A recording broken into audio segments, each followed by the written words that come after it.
So good evening, everyone. Welcome to the 39th meeting of fiscal year 2025 for the Milton Planning Board.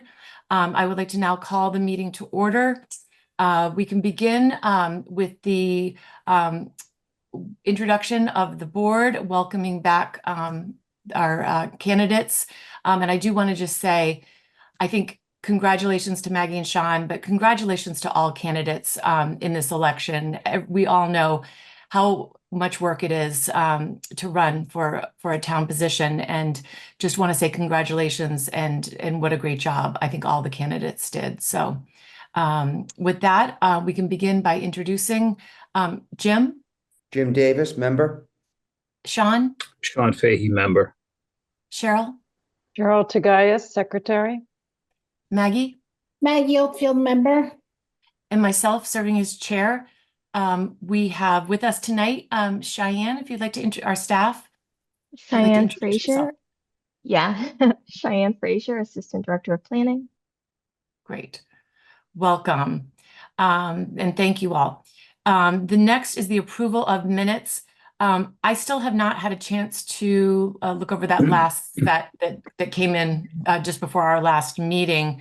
And we will need to also schedule an executive session for the other meeting minutes that were taken with the joint session with the select board and the planning board. So I think for tonight, if I could have a motion to defer the approval of minutes. So moved. Okay, thank you. And is there a second? Second. Okay, roll call since we're on Zoom. Jim? Yes. Sean? Yes. Cheryl? Yes. Maggie? Yes. And myself, yes. Great. Thank you. And now we can move to our citizens speak. Tonight we may have a lot of people who would like to speak. I just would ask that if you did send a letter, that we just please know that we have read your letters and you don't need to speak again. We'll be discussing those tonight. But if there is anyone, we're fully remote. If you would like to speak, we would like to give you 3 minutes to speak, and just be mindful of others who are also wanting to speak this evening. So with that, if we're seeing, I think there was one hand up earlier. Yes, so far we have 4 hands. So the first Okay. person's going to be Karen Friedman. Great. Welcome, Karen. Can you unmute yourself? Hi, can you hear me? Yes, we can. Welcome. Hi, thank you so much. And congratulations to all of you that were running. I appreciate, to start with, that you are submitting a plan that is hopefully more in line with what the state is looking for. I live on a side street off of Elliott Street on Norway Road, and I'm a town meeting member in Precinct 2. So the area that is very much affected by the new plan and the old plan. I've supported the MBTA Communities Act once I understood it, and helped my neighbors and other constituents to understand it. For the most part, ultimately be in favor of it, despite it potentially having a significant impact on our neighborhoods right from the start. Our area is adjacent to the trolley line, and it has always been slated as one of the areas that we're going to have the zoning aspect to it. I sympathized with East Milton in understanding the burden that they were feeling, and in general supported a revision to the plan given their concerns. But it appears, unfortunately, that you as the planning board have fallen a little bit on deaf ears in understanding what the burden to a few congested areas means, and are just altering the location of that burden without altering the burden itself. I'm sure that East Milton is very happy right now that almost all of the zoning that they were slated to have was taken away for the MBTA changes. And our neighborhoods had a lot of it right off the bat, But now it has practically all of it between the Elliott Street corridor and Blue Hills Parkway areas that abut this same area. Many of my neighbors and I accept the need for the additional housing, absolutely, and different types of housing, absolutely. But we urge you to use what you hopefully learned from the original neighborhood that felt so burdened, and to be more equitable in assigning the zoning changes to more areas that are available and appropriate, not just ours. We understand that there may need to be some additions to it, although again, it was quite considerable to begin with in our area. But and we accept that maybe there should be a little bit more in this area, since this is where the trolley is, and we benefit from that, and it's not that far from the commuter rail as well. But there are other areas on your map that would be appropriate, and I urge you, and I'm speaking for Thank many of you. the neighbors, that they do this, that you consider that. Great. Thank you so much, Karen.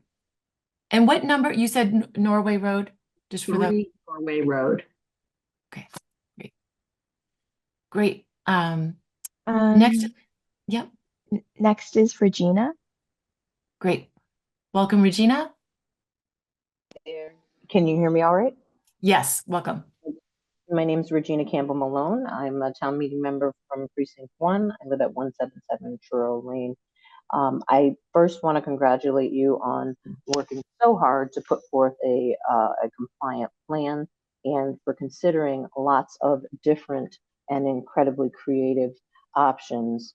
I'd like to especially thank the chair and Mr. Fahey for thinking creatively about reducing the lot sizes in an effort to solve the planning issue. And I hope that others share my my understanding and my really valid hope that you will research all of the sub-districts once again in town to see which of all of the sub-districts would allow the town to gain the most units without hurting the density numbers, instead of just focusing on reducing the parcel size for 3-family housing in that Blue Hills triad. I think if we're going to make some really big changes like that, going down below 5,000 and sorry, going down from 6,000 to 5,000, and even considering 4,500 square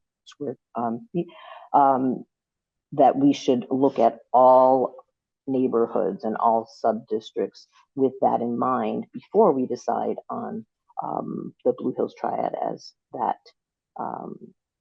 for that option. Thank you very much. Okay. Next is Christine. Christine Hodlin, welcome.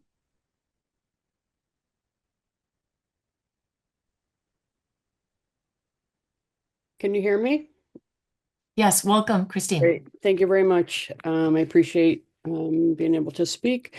And I appreciate all the work that has gone into this. Seems like you've been working on the new plans for almost a year and a half.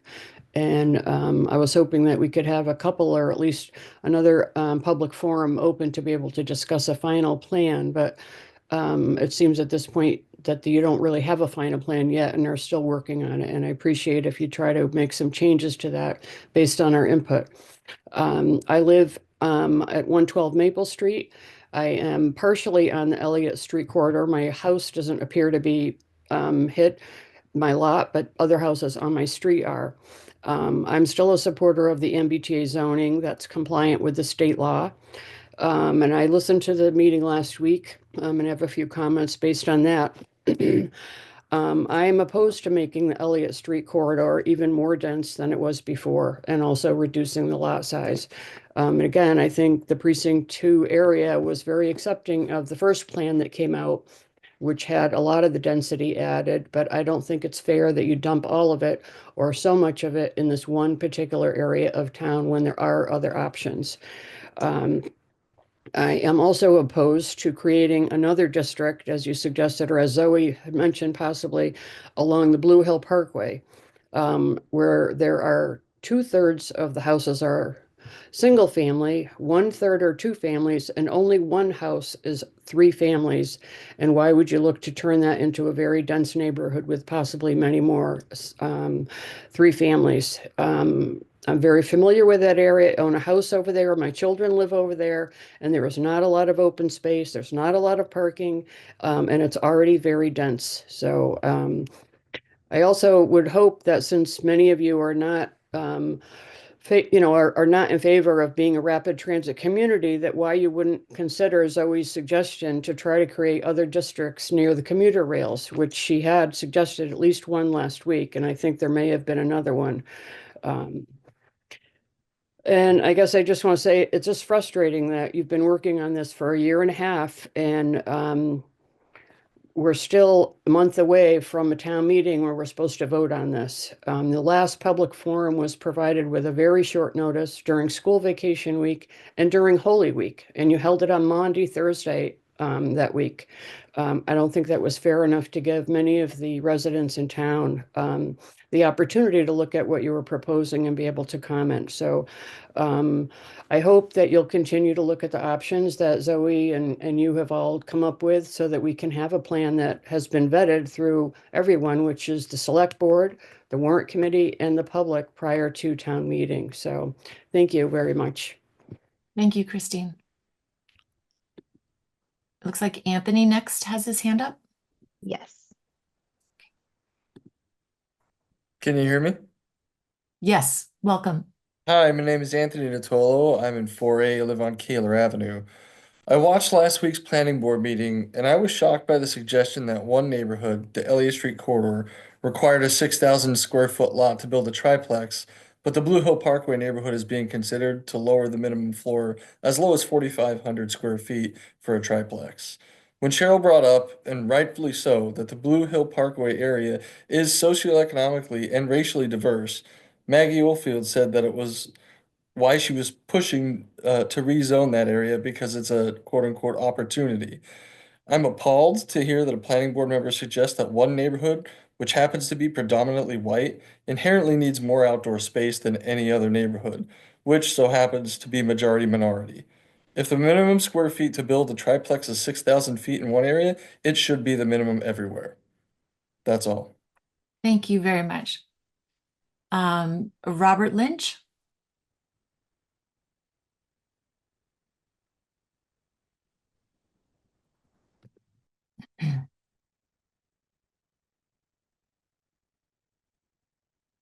Robert, if you could unmute yourself.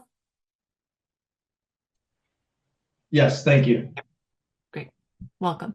Robert Lynch, 106 Decker Street, town meeting member, precinct 1.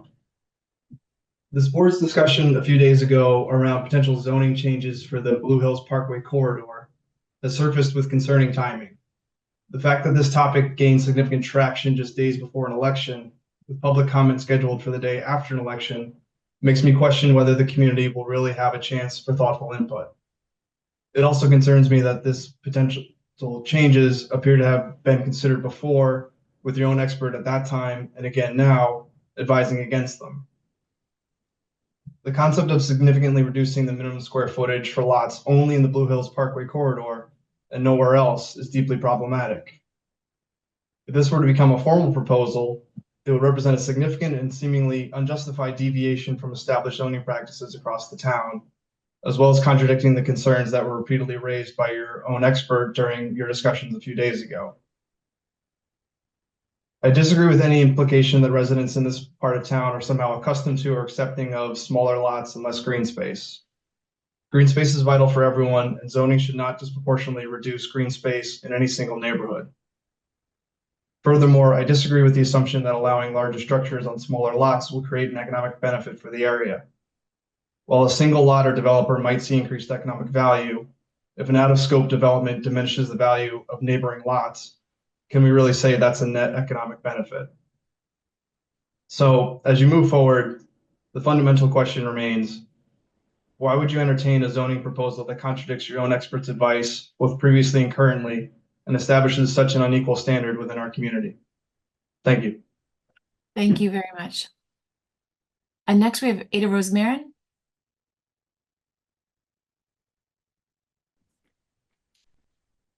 Good evening. Can you hear me? Yes, good evening. Evening. Ada Rosemarin, 32 Columbine Road, town meeting member, precinct 2. I join my neighbors in being supportive of a compliant plan with the MBTA communities, and I'm glad to see that you are considering this. I'm disappointed to have to speak at citizen speak at the 11th hour on this very important topic. I think the community process for input on the planning board's plans has been lacking.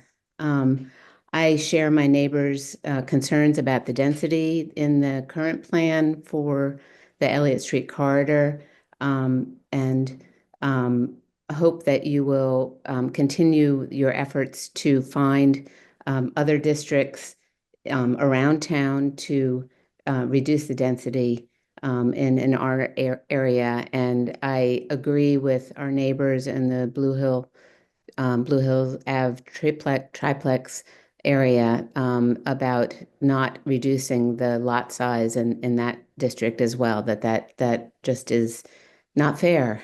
Two of you, congratulations for being reelected. Two of you just took your oath of office this evening to fairly and equitably execute the laws of the Commonwealth of Massachusetts. And I implore you now to do your job that you just took an oath to do. Thank you very much. Thank you very much. And next we have Scott McKay. Welcome, Scott. Good evening. I'm sure you can hear me. Yes, we can hear you. That's what everyone says to make sure that you can hear.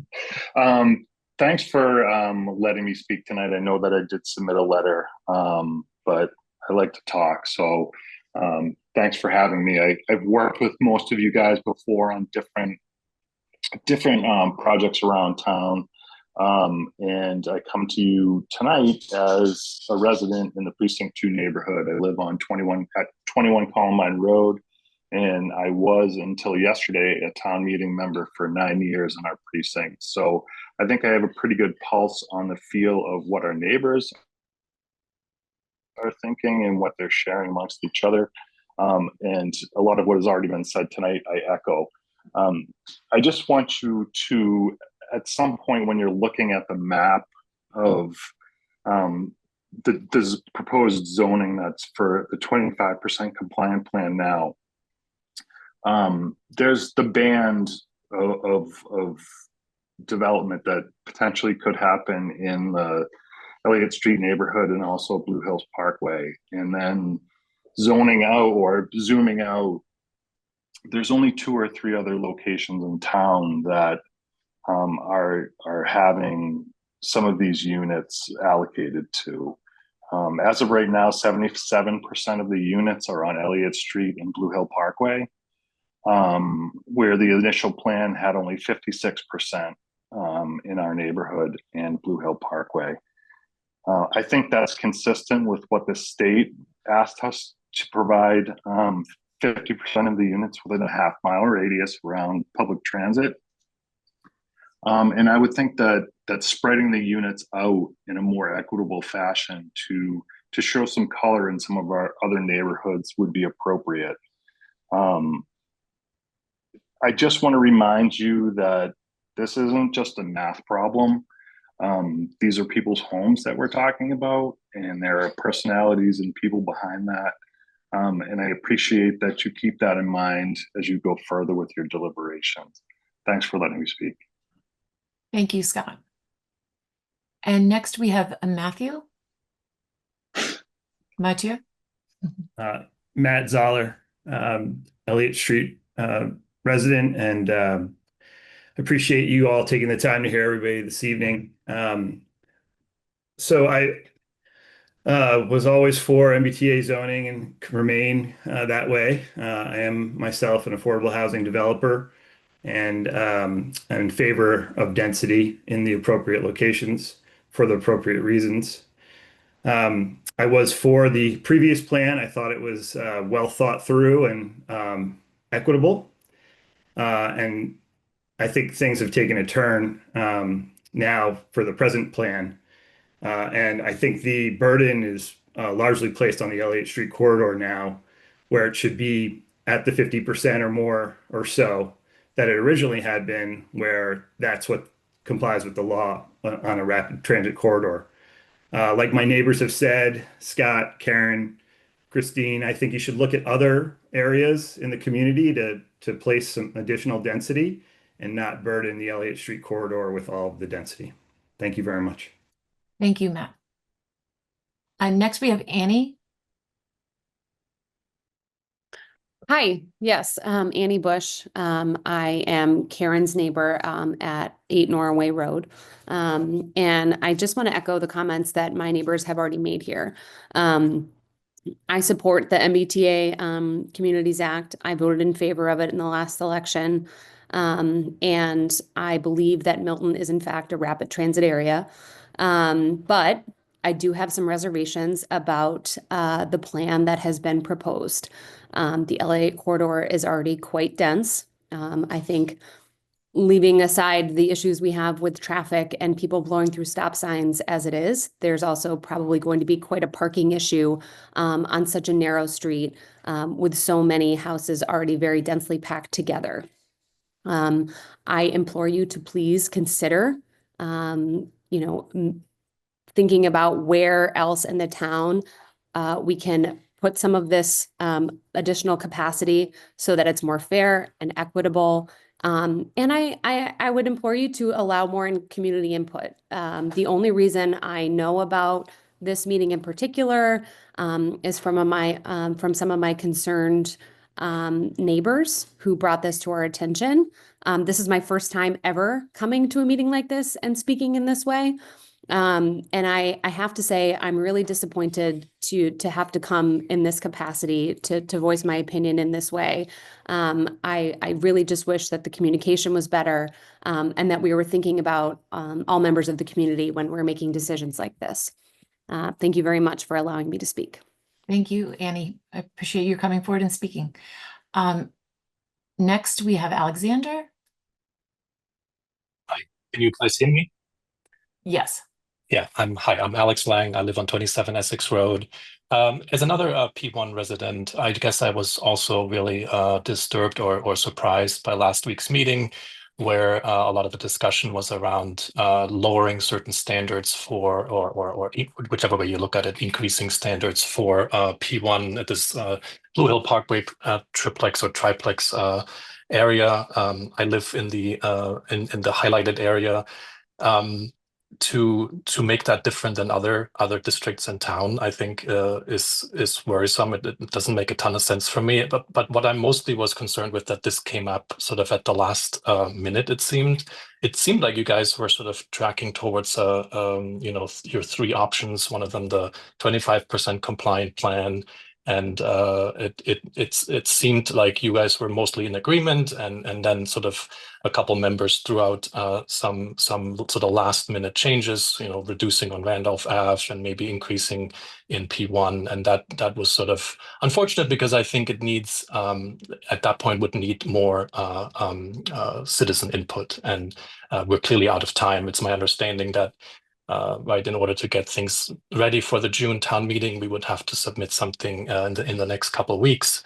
And so there's clearly no time to get further input. So I just wanted to echo some of the other P1 residents and speak up for this part of town. I'm generally, of course, in favor of this law. I think we need to come into compliance.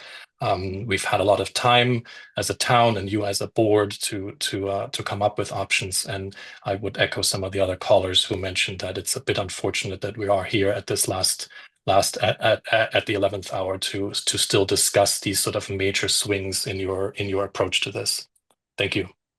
Great. Thank you so much. We now have Ian Boyd. Ian? Good evening. Thank you. Can you hear me? Yes. Thank you very much for your time. I'd like to commend the group for continuing to work on an issue which is causing great acrimony across the Commonwealth and within Milton. And I know these are a lot of hotbed issues, and it is affecting people. I want to echo one of the previous speakers by saying this is affecting people's homes and their neighborhoods, and so I think that brings up both emotions, which are hard to navigate. Now, with that said, a term that has been brought up quite a few times here is equity, and I do think the plan as it stands now does fly in the face of equity across Milton. It does put a burden on the Elliott Street corridor and the Blue Hills Parkway area excessively. I live in the area affected. I supported the original plan and I voted in opposition of the referendum. I understand that we should, and I accept that we should increase density in Milton. I do think that it's unfortunate that this plan does seem to put that burden on a greater number of people in a smaller area. And increasing density in already dense areas does just that. It affects more citizens disproportionately across Milton. And I do think that the board, and I do plead to the board to look for alternatives to help spread this burden across more people in Milton so that the impact is not so acute. Thank you very much. Okay, we have time for one more speaker. Lindsay Sands was next.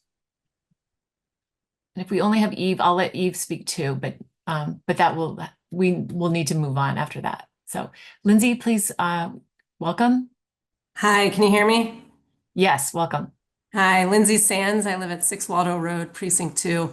I've previously come before the board. I actually disagree with the classification, although I am generally in favor of the law. I am on the Elliott corridor. I opposed zoning this area previously. I oppose now that you've doubled the units in this area. But the thing I'm curious about, and I haven't heard any discussion about it, although I admit I'm a bit behind the 8 ball on this issue recently. Central Avenue seems so perfect for this zoning opportunity. I forget where I've said it, but a new $3.2 million house went up on a lot that could have easily been perfect for the intent of this law. Those lots are big, the street is wide. I also have some concern, again, the traffic and the parking, not to reiterate what other people said, but we already have overflow parking on my street on Waldo Road for people on Elliott, just when their kids are home from school or, they have 1 or 2 guests. There's a lot of single lane driveways. I have a concern that the parking is going to overflow to the commercial district down by El Barrio and turn away some of the traffic that those restaurants get and hurt the commercial business that we have there. So I know you guys have an enormous challenge in front of you. I think this should be spread out more, like others have stated. There's the Milton Academy area, there's Central Avenue, there's other areas. Obviously, some on Elliott corridor makes sense, just not the number that's currently proposed. Thank you. Great, thank you. And last, we have Eve. Welcome. Oh, that's how that works. Hi, can you hear me? Yes, welcome. Hi. So I've never actually spoken at one of these, and in full disclosure, as I was going to say, I don't live in the affected area, but I thought I had an interesting perspective to share, if that's okay. I live on Randolph Ave, which is currently seeing development, and I am in support of having more affordable housing, even though I see firsthand. I mean, there's going to be a very large apartment building right across from me. There's going to be another one going in right around the corner.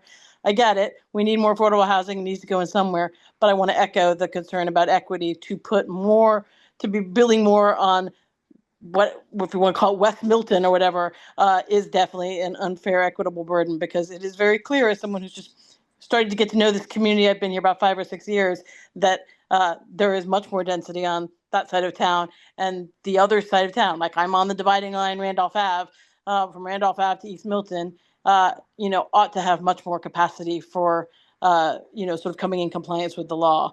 So it really does come down to equity. That was, I think, my point. Okay, thank you. Okay, so with that, that will conclude our citizen speak for tonight. And thank you all for your comments and for folks who have written letters to the board. So at this time, our next item on our agenda is item number 4, the reorganization of the board. So this basically, we would need to appoint a new chair and secretary. Any, So I'd like to nominate Meredith Hall for chair. I second that. any discussion on that? I'd like to express a concern about having the chair be held by the same person, which would be now for 4 years. I've expressed in prior years that this position has rotated amongst board members. And, while there's the role of facilitating the meetings and setting the agendas, there's also opportunities afforded to the chair. And recently we have meetings with Housing and Livable Communities about compliance with the MBTA Communities Act. And, our current chair has expressed an interest in plans that aren't compliant. And so I just want to express my concern about continuing to have the same person in the chair's position.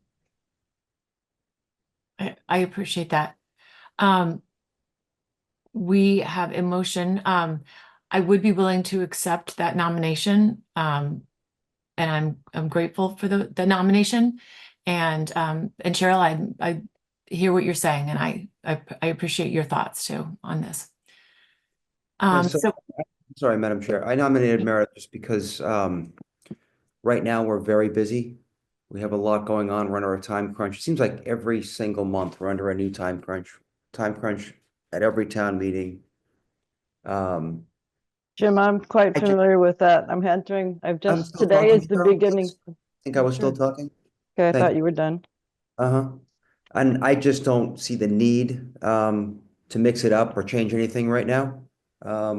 I think the board is working just fine as it is, and I think Meredith does a great job. So that's it. Now I'm done.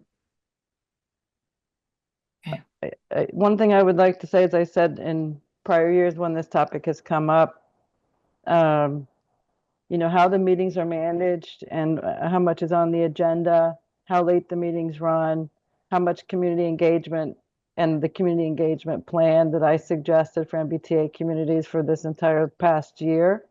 It hasn't been followed through on. And, last year I made some suggestions about how we can run our meetings more efficiently and get our work done in a way that serves our constituents better. And I continue to hope that that's going to happen, because obviously you all have made your choices known. Okay, so we'll need a roll call vote since we're on Zoom. We can start with a Maggie, Yes. a Jim, Yes. Sean, Muted, Sean. Yes. a Cheryl, Same. and myself. Yes, I accept. Okay, so now role of secretary. Cheryl, you've been doing a great job with the minutes. I don't know if that's something you would like to continue to do, or that's open for discussion as well. I do agree that Cheryl is doing a great job, so I would nominate Cheryl to stay as secretary if she would like to. I'll second that motion if she'd like to. I would accept the nomination then. Great. All right. Any other comments? If not, we can go to roll call. Can I make one comment? Maggie? Sorry, I Sean? just want to make one comment. I think both roles are a significant burden. And my only comment is that I appreciate the work that both of you do. I honestly know that it takes a lot of work. And I know Cheryl puts in a ton of work. I know you do as well, Meredith. And I sincerely appreciate it. I don't have enough time to do either of the roles, and I appreciate the fact that you two are willing to do them. Thank you, Sean. I think everybody does a great deal of work, but I appreciate those comments. So we'll do a roll call again for this. Maggie, Yes. Jim, Yes. Sean, Yes. Cheryl, Yes. and myself, yes. Okay, great. So now we can move to the discussion of our town meeting articles. I don't know if there was anything, I don't have anything for the, oh, you know what? I didn't discuss the next meeting dates, so I'll just do that at this time as well. Next week, we have our town meeting. So our next meeting will be prior to town meeting, Monday at 6:30, where we will have time to touch base on where we are with the MBTA zoning, as well as anything that comes up with our ADU or our site plan articles. But those are ready to go. They're printed in the warrant for anyone to read, and they're ready to be discussed when they come up at town meeting. Did you say 6:30? 6:30. We're going to meet a little bit earlier than we normally do. Okay.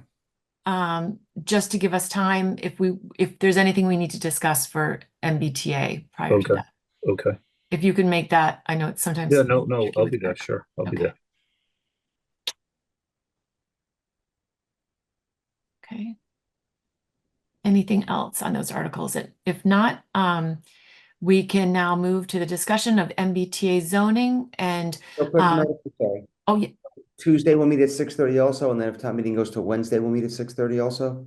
yes, we have scheduled, I think I'll have to, Cheyenne, do you know if we posted Wednesday for 6:30 also? We've only posted Monday so far. So Okay.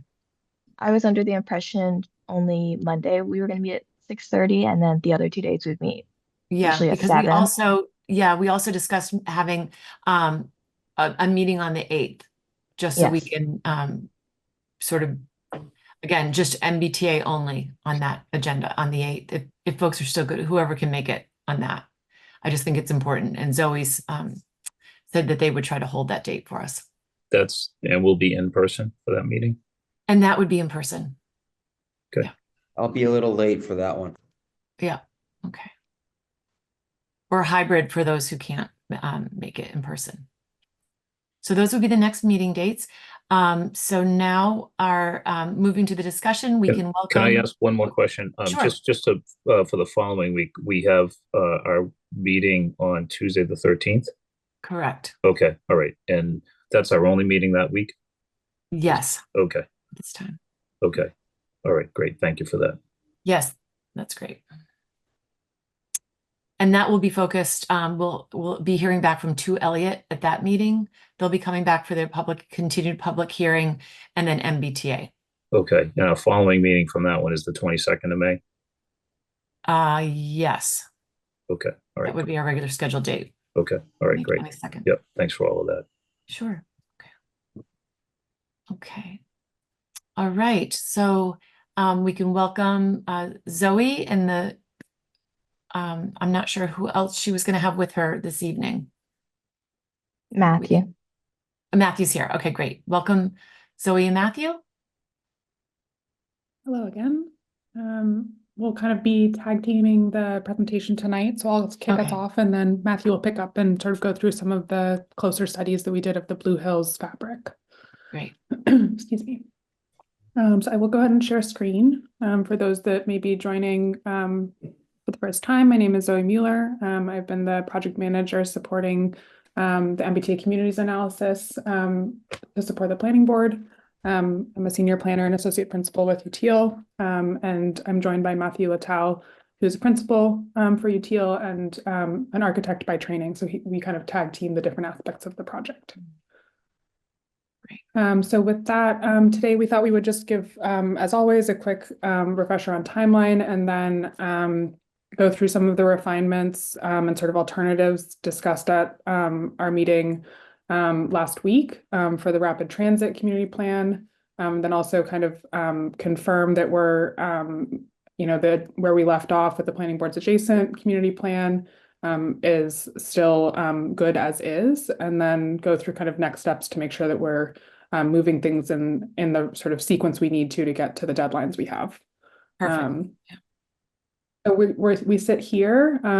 The sort of the sense of urgency is because we need to kind of get to that final warrant by the 16th, and in the intervening time, have to write the zoning and also do some coordination with the state to make sure that we're all buttoned up on multiple fronts. So that's kind of the big picture push that we're part of right now.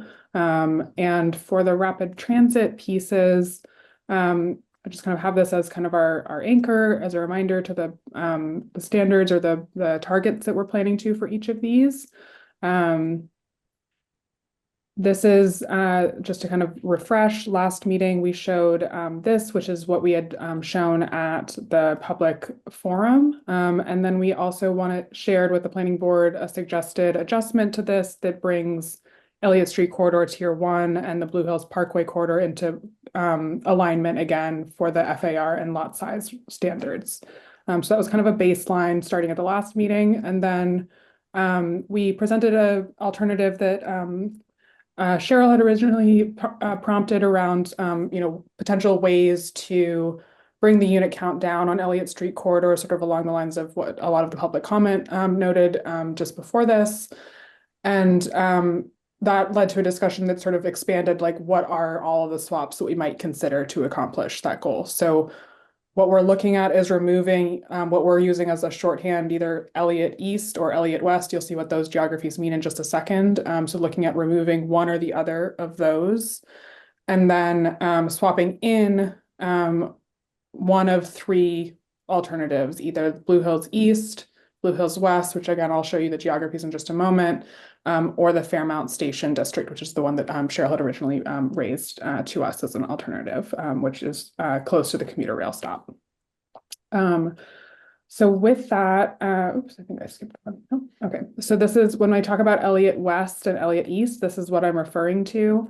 So Elliott East is the sort of section that's south of Elliott Street, sort of beyond that one parcel depth that lines Elliott Street. So that's that first geography. And then the second geography that we're referring to as Elliott West for now is, I think, what some call the Columbines. It's sort of the area that's slightly larger lot, single family homes along Cliff Road and Norway Road, and then retaining the Capon Street fronting parcels. So just so everybody's kind of oriented to what our like nomenclature shorthand is for today. So what we've done is we've looked at existing unit densities on these parcels. This is using the state level data, so there's maybe some small discrepancies, but the overall patterning is correct. And then also looked at lot size, just so you can see the patterns, and you can also compare kind of across the districts and understand how this all lines up, because for both Elliott Street Corridor and the Blue Hills area, there's a lot of important relationships that are embedded in the parcel size patterns and the existing unit density mix. So what I'll kind of help you read through this. So the all column here is showing you the sort of statistics in terms of single family parcels, 2-family parcels, and 3-family parcels for the entirety of the Elliott Street Corridor as depicted in our sort of work to date. And then the west and east columns show the sub areas of the sort of 2 areas that we're considering for swapping out. So you can see that the west area is entirely single family, whereas the east area is more split, with about 72% single family, 26% 72% single family, 26% 2-family, and just 2% 3-family. So when you look at that, kind of comparing to the Elliott Street Corridor overall, west is sort of skewed more towards single family, east is skewed more towards 2-family relative to the overall profile of Elliott Street. Moving from there to parcel size, this is sort of part of our discussion in the meeting last time about the sort of parcel pattern differences between Elliott Street and the Blue Hills area. You'll see that here, very few parcels are under 5,000 square feet in the Elliott Street Corridor geography. So looking at, again, same sort of structure here. So the entirety of the Elliott Street corridor versus that east sub-area and west sub-area. If you look at the Elliott Street corridor as a whole, you can see that essentially 10% of all parcels are below that 5,000 mark. Whereas for east, we have just 4% that are below that, and west, none are below that. So it's a sort of a different profile. And then you can see the sort of ramp up here in terms of parcel size thresholds. Just as a reminder, right now for Elliott Street, we've set the tier 1 is a 6,000 square foot minimum. That's come down from the 7,500 that was proposed for the 2023 article.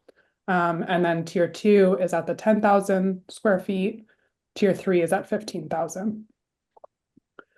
And tiers 2 and 3 allow 4 units under the current rules. They allowed 3 units under the 2023 rules. So then coming over to just kind of look at this in a slightly different way. So not spatially, but instead like statistically looking at like what is the spread of parcels.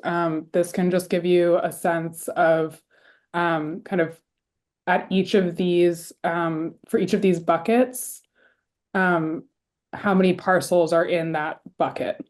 So this is a little bit complex to read. We can come back to it if there's something that we really want to drill into that is related to this, but just to give you broad brushes of how to read this chart. The color tones that you're seeing are for the entirety of the Elliott Street corridor as currently drawn. You can see that there's a sort of a jump in parcel size, here that are number of parcels that sort of really the majority of parcels are in that 7,500 to 10,000 range. That's this color bar, and then slightly less in each of the sort of tiers below that. And then there's still a significant number that are kind of in that slightly larger bucket here, the 10,000 to 15,000, and then the 15,000 plus. So the second thing I want to call attention to in terms of how to read this is we're also showing the relative reductions that you would see based on removing either the Elliott West geography, also known as the Combines, and the Elliott East geography. That's the part that's just south of Elliott Street. So this is kind of just gives you a sense of the parcel patterns of Elliott Street corridor and how that relates to the rules that we have applied to it currently. So with that, I'll go to the Blue Hills area and give you a sense of the same kind of analysis for that setting. So this one is looking at the existing units per parcel. If you kind of can recall from the Elliott Street corridor, that was sort of a 2/3, 1/3 split, 2/3 single family, like 1/3 two family. This is actually, wait, hold on, I think I'm getting that a little bit wrong. Let me make sure I'm quoting that right. 80% single family, 17% two family. And then when we go to Blue Hills and look at the sort of profile overall, we have 62% single family, 20% two family, and then kind of odds and ends in other categories. This is across sorry, I'm reading this a little wrong. This category here, current, this is instead of comparing to the all, that is specifically the Blue Hills corridor. So that's the district that we have had in our map for quite some time, including 2023. That's the geography that you see outlined in pink here that lines the Blue Hills Parkway itself, and includes those parcels that front on the parkway predominantly. So they have a slightly different pattern from the parcels that then sort of continue into the neighborhood on either side of it. So for that, the current Blue Hills Parkway corridor, you can see that that has a split of 62% single family, 20% two family, a couple in 3 and 4 family, and then significant non-residential uses currently. That's like institutional uses, religious, etc. When we look at the west geography, so that's the sort of triangle of parcels to the west of the Blue Hills Parkway, that is 40% single family, 48% two family. So this is to my comments in the previous meeting that this is really a more dominant two family parcel fabric. So that's part of why you see different patterns. And then the three family, 4%, so quite small, a single six family, and 7% non-residential, so still some presence of other use types. And then for the east geography, which just sort of tucks in to the south and east of the current Blue Hills Parkway corridor geography here, that is 34% single family, 61% two family. So again, heavily two family. And then just a handful of non-residential uses in the mix.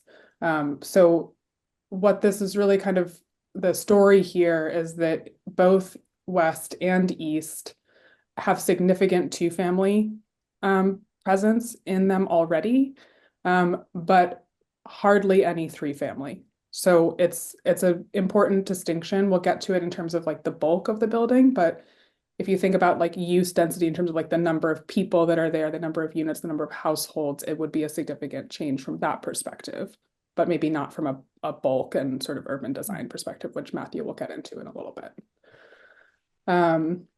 In terms of parcel size, this is another important distinction between the Elliott and Blue Hills area. So if you recall in Elliott, there were negligible, sort of a total of 10% of all the parcels were below 5,000.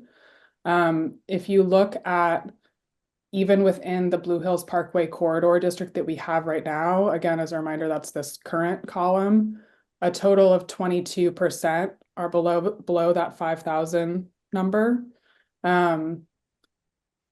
If we look at the two areas that we're considering for the Blue Hills sort of additional districts, 63% of the East District is below 5,000 square feet.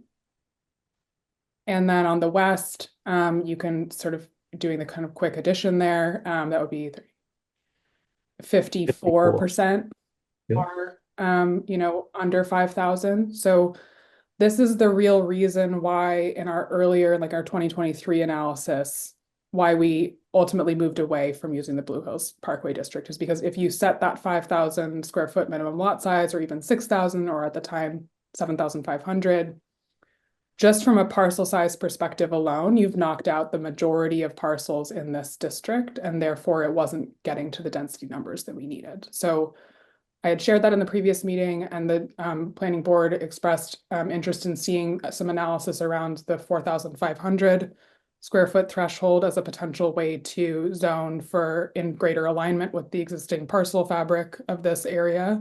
So we've done that in our analysis today, and we'll show you what we've come up with, but this can help you kind of just understand why this is really a different zoning question or zoning sort of pattern that needs to contend with, both in terms of the existing uses and in terms of the parcel fabric. So thanks for bearing with me on that. This is sort of a similar, excuse me, analysis of parcel size, sort of just in a, going from the spatial perspective to more of like a statistical perspective of seeing that distribution. And this just sort of summarizes out kind of in raw numbers so that if we need to kind of come back to it, it's all in one place. I won't go through this in detail. It's the same information, just shown in a different way.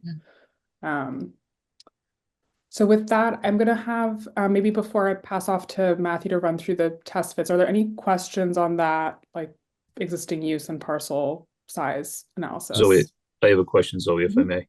Yeah. Back on the triplex, what was the number of parcels? I have Elliott Street as 268. I think I missed the total number of parcels in the triplex.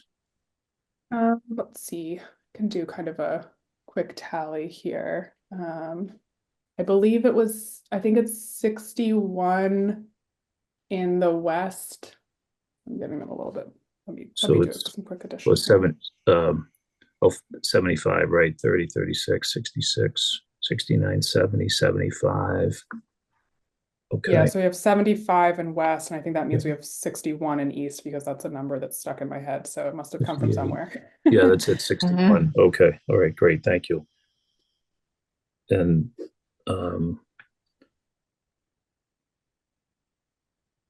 And so then for Elliot, it's many more than that. yeah, I got Elliot. I had 268 on Elliot. The 268 is for single family, so it would Oh. be So it's 268 plus 58 plus 8. Okay. yeah, so 334. Okay, great. Thank you.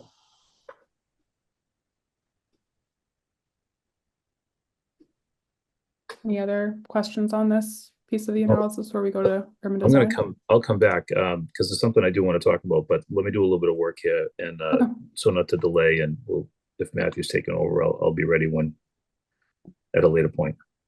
Okay, sounds good. Anybody else have any questions on this? Okay. No. All right, Matthew, floor is yours. Yeah, so relative to the 4,500 limit, we did some conceptual planning to understand the feasibility of that and what the consequences would be relative to open space and setbacks and so forth. You might recall we did this analysis for both 5,000 and 6,000 square foot parcels on Elliott Street, which is what is shown here, to demonstrate that there's a pattern that could be maintained within these dimensional parameters. I think the one thing to understand is that when we're looking at the feasibility of a three-family building, a three-unit building, vis-a-vis the regulations, and we limit ourselves to 2.5 stories, it sort of, if you do the math at 1,000 square feet a unit, you come up with a 1,200 square foot footprint is what's sort of minimum required. And so, as you might remember, we've been calibrating the FAR and other things to sort of align with that. If you go to the next slide, Zoe.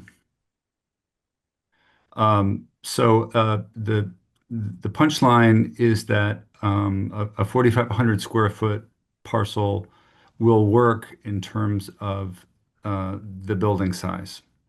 What is notable, obviously, because the building size remains constant, because we need to allow for parking, ideally behind the building, what we get to is an open space number that is quite low. So in the low 30s in this case, and this is fairly idealized. And you'll see from this arrangement that's showing a fairly typical and pattern consistent setback, both on the front and sides, that while that there is a 33% number, it's not really usable. I don't see a rear yard here or other kinds of usable open space. But again, if we had to conform to the rules, it would fit. We looked at this at some other ways. If you go to the next slide, I wouldn't really recommend from a sort of good urbanism standpoint that we promote parking in a front lot, but we were curious to see how much open space that driveway to the rear was taking up. So again, there are trade-offs here. Again, this is a don't try this at home moment, but we wanted to see how the parking in the driveway affected the open space. And this you can see we're getting to 50%. Next slide. We looked at a slightly different shaped parcel, one that might be a little bit wider and less deep. This also works. We're getting a little bit more open space in this case, but it's not inconsistent with some of the lots that are in the district. Next slide.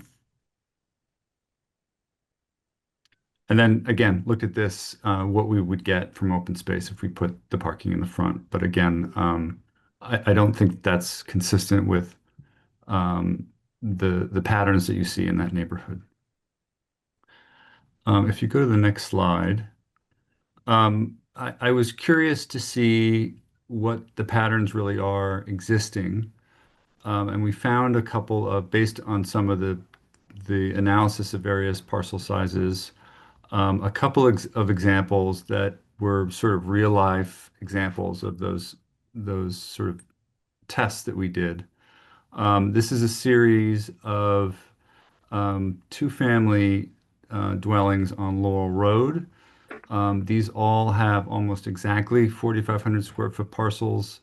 And, by my reckoning, the best I could with Google Earth and measuring footprints and so forth, approximately 300 gross square feet in the building, which is to say that dimensionally, in terms of the building mass, that these could accommodate 3 units as defined by the regs and how the model works. It's not to say that it's not insignificant. The change of use between two-family and three-family has other consequences. There are more cars. It's also important to note that in real-world scenarios, you see very little open space and greenery in this scenario. A lot of side lots have been paved over to accommodate multiple cars. Next slide. And this is another example on Collar Avenue, which is sort of just around the corner. Very similar, same lot sizes, more or less the same building sizes. Again, meeting that sort of minimum threshold that we've been looking at to at least fit 3,000 square foot units. You'll see in this case that in some instances that there is more greenery. I'll also note that a lot of these buildings have garages in the rear that sort of might eat into usable open space in a rear yard. And then we looked at Elliott Street as a kind of comparison. These are a little series of fairly typical dwellings on 6,000 square foot parcels. The buildings are approximately 3,000 square feet. So when we look at the metric of where we have it right now, this is the physical density that that is represented in the numbers that we're carrying right now for Elliott Street. Again, very different use. I think these are probably single family. But it's important to have a visual that the physical density could carry and maintain the sort of physical pattern of the buildings on the street.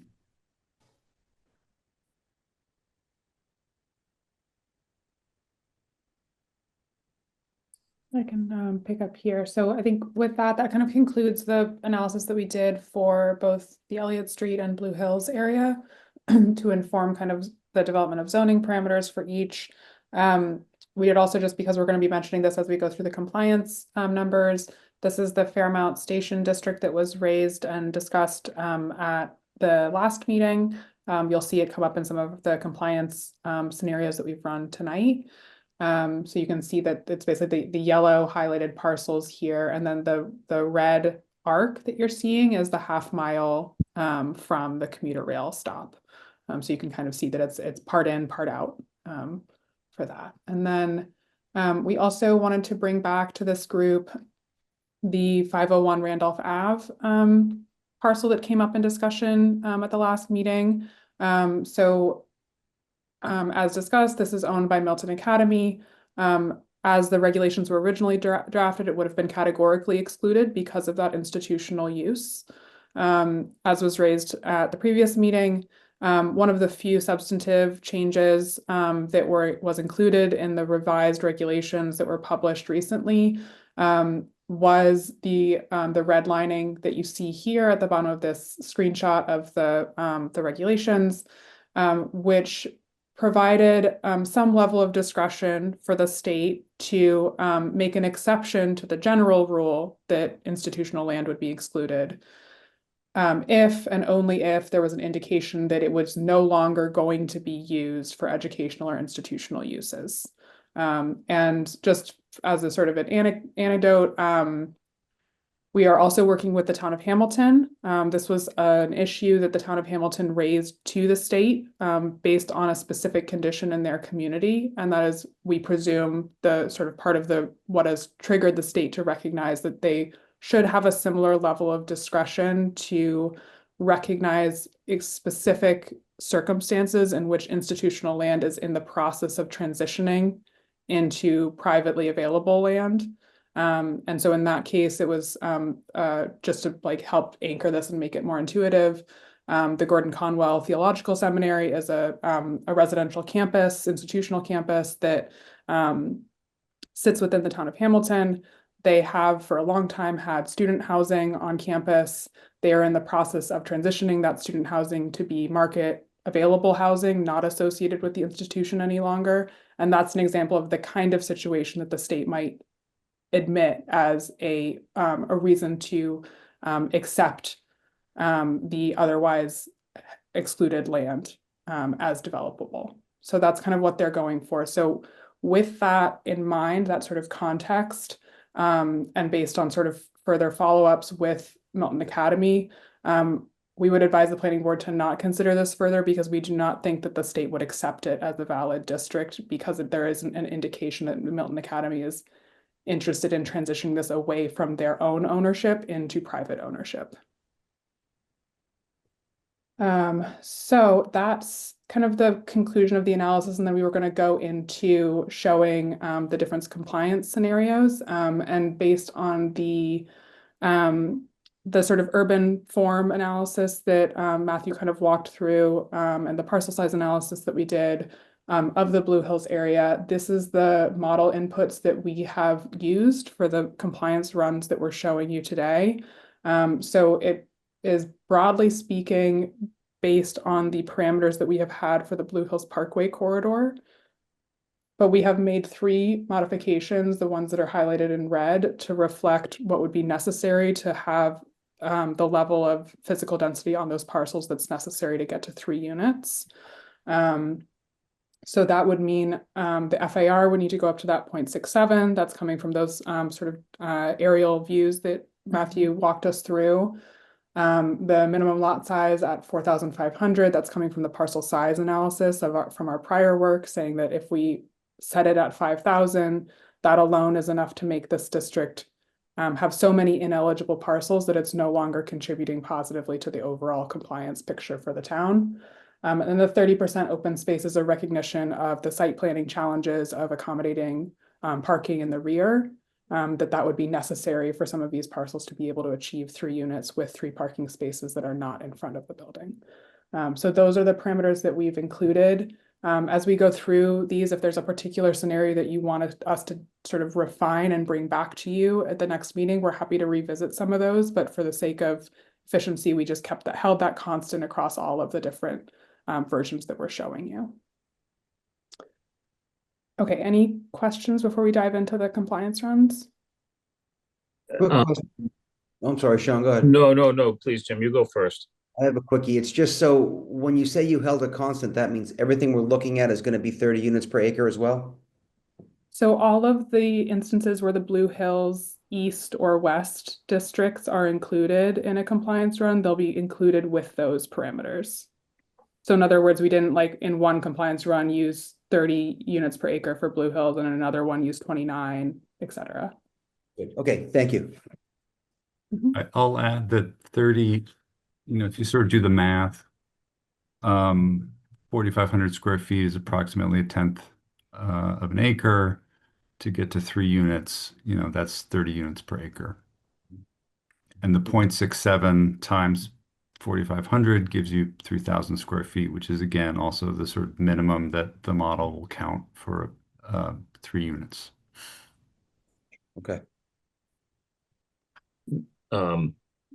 Matthew, I have a few questions, and Zoe, if you don't mind, I feel like if I ask them now, it might seem more orderly than to go back later, if that's okay.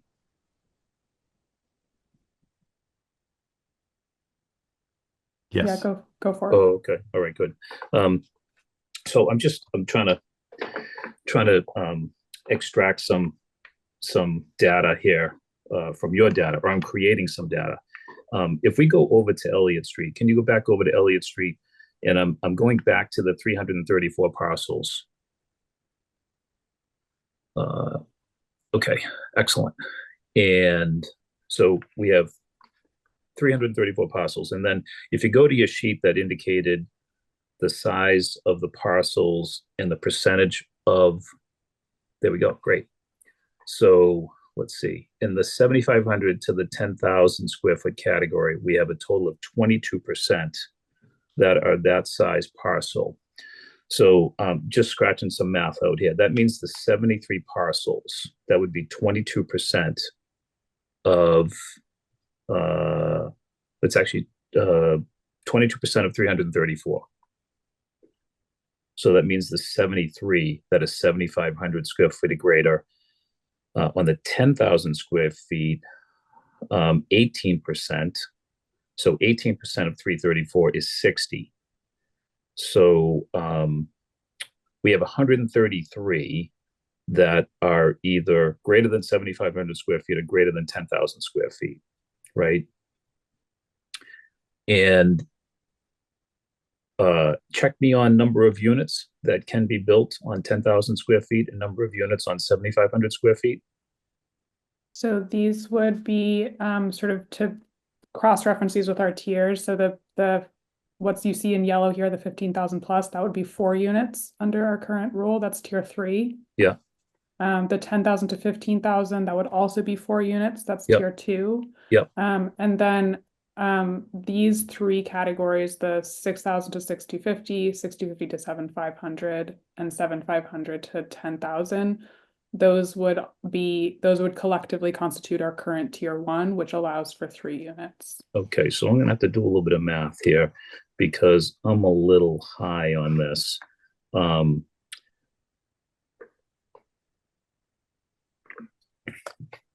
you want to bear with me for a second, and I'll make my way through this. It'll take me 1 minute to do a little bit of math.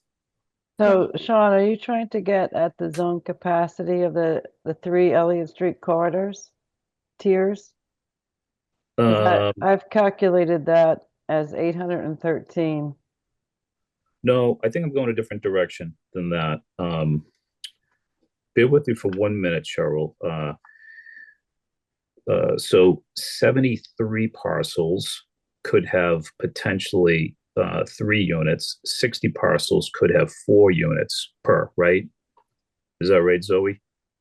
The 10,000. Just do it quick. So it'd be if you take the 4 units are allowed on, let's see, 18% plus 8%.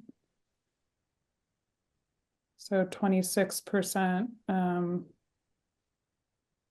times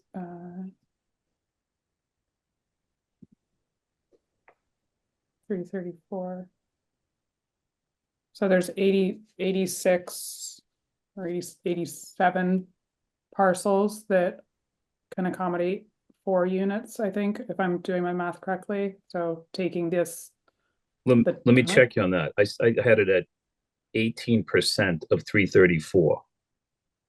That's for the 10,000 to 15,000. And then also for the 15,000 or more, you'd also be allowed 4 units on those. So if you add those 2 together, you have 26% of all the parcels are 10,000 square feet or above, and all of those parcels would be allowed 4 units. Okay, so what did you have for total number of parcels that could have 4 units on? So I have 87 by that quick math. 87. Okay, and how many did you have that could have 3? Wasn't that 73? That would be,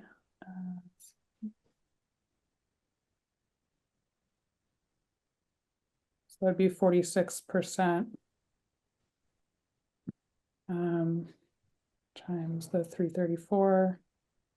So that's 154 if you round, could accommodate 3 units. 154. Okay. So, and that's really, this is in terms of the changes that were made from 2023 to now, that's really what you're seeing there is, you know, for in 2023, right, we were cutting it off at the 7,500. So it was just the 22% of parcels could accommodate 3 units. Mm-hmm.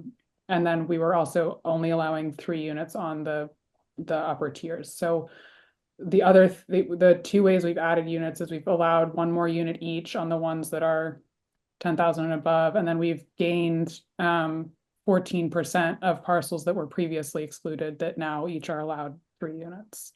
Okay, so stick with me for a minute. I'm gonna focus on 7,500 and up. Okay, so I'm gonna have a lower number here.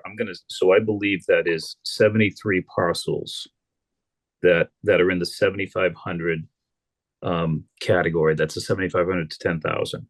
And let's put aside the smaller parcels that can also have 3. So here's what I'm looking at, Zoe. I'm looking at the most likely redeveloped parcels are the larger parcels. I'm just focusing on that area for a moment. So if the 7,500 square foot to 10,000, I think that's 73 parcels. And that's 73 parcels times 3 units per parcel could generate 219 parcels. And if we take the 87 that you mentioned, which is in the category of 10,000 to 15,000, and also the 15,000 plus, that's 87 parcels times 4, that equals 348 parcels. 348 could be developed. So if we take 348 plus 219, that's 567, right?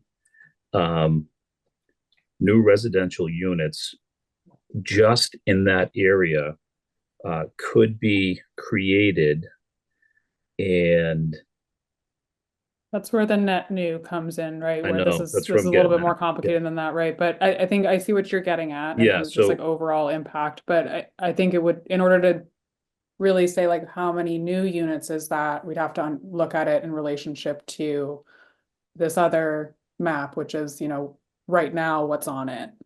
let me finish on what I'm saying here. So the math that I come up with, then 567 units result from redeveloping the 7,500 plus the 7,500 to 10,000 square foot lots plus the 10,000 to 15,000 square foot plus the 15. So we have a total of 567 new residential units. That means that the net new of that is 407. So that would be 407 net new units. Comparing to I an don't- assumption that it's one family currently. Exactly, I am. Yeah. Sean, I did a calculation based on the actual split of singles and 2 families, and based on parcel data that we have. And it was for the Elliott Street Tier 1, Tier 2, and Tier 3.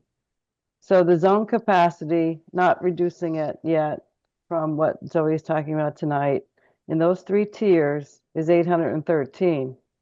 The existing units in that area are 289 for a net new of 302.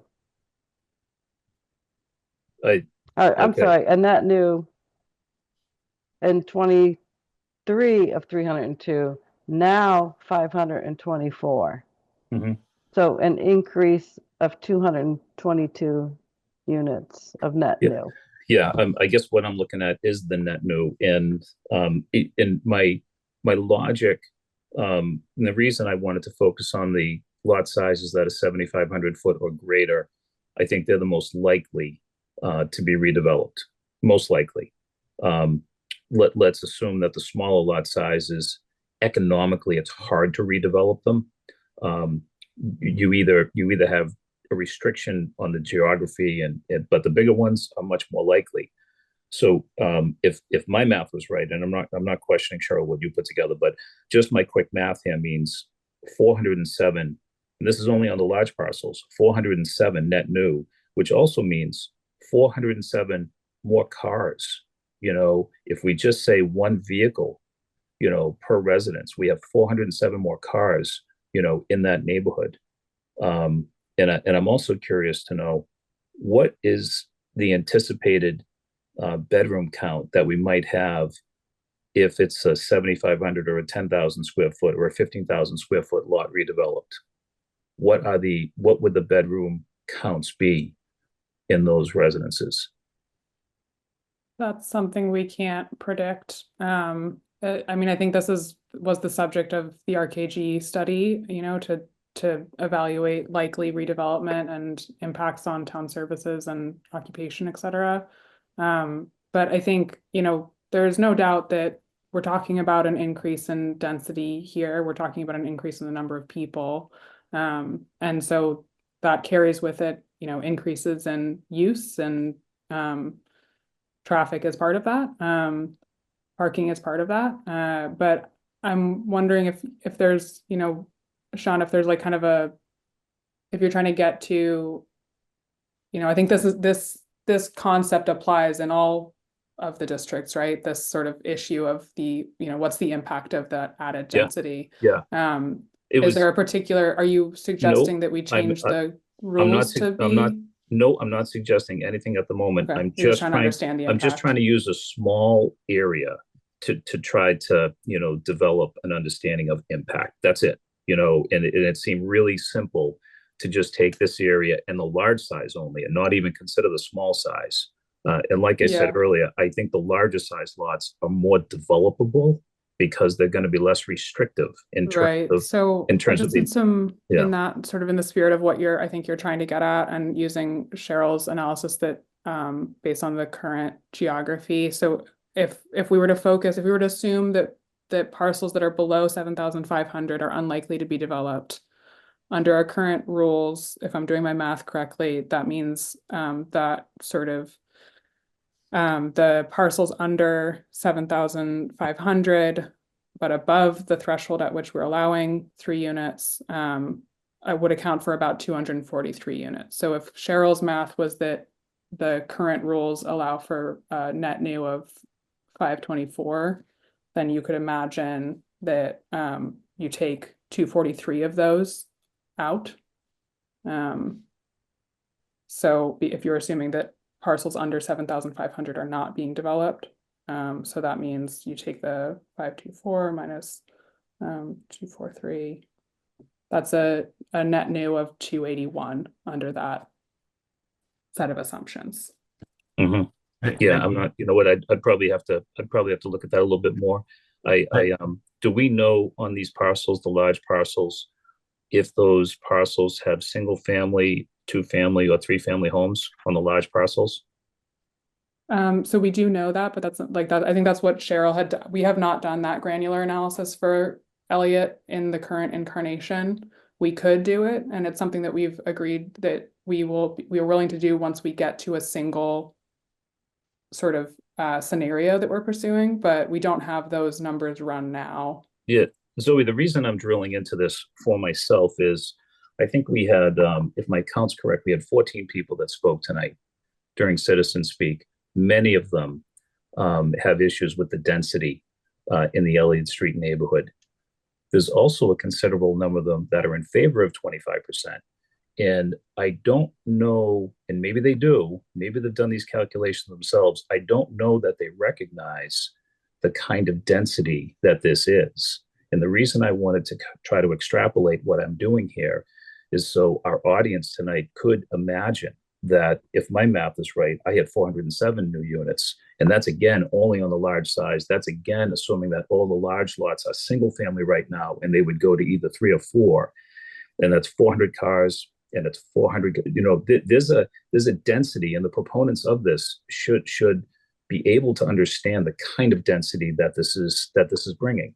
And, I know that each of the neighborhoods are unique, but the problem is the same. The density driven into any neighborhood is going to be pretty intense.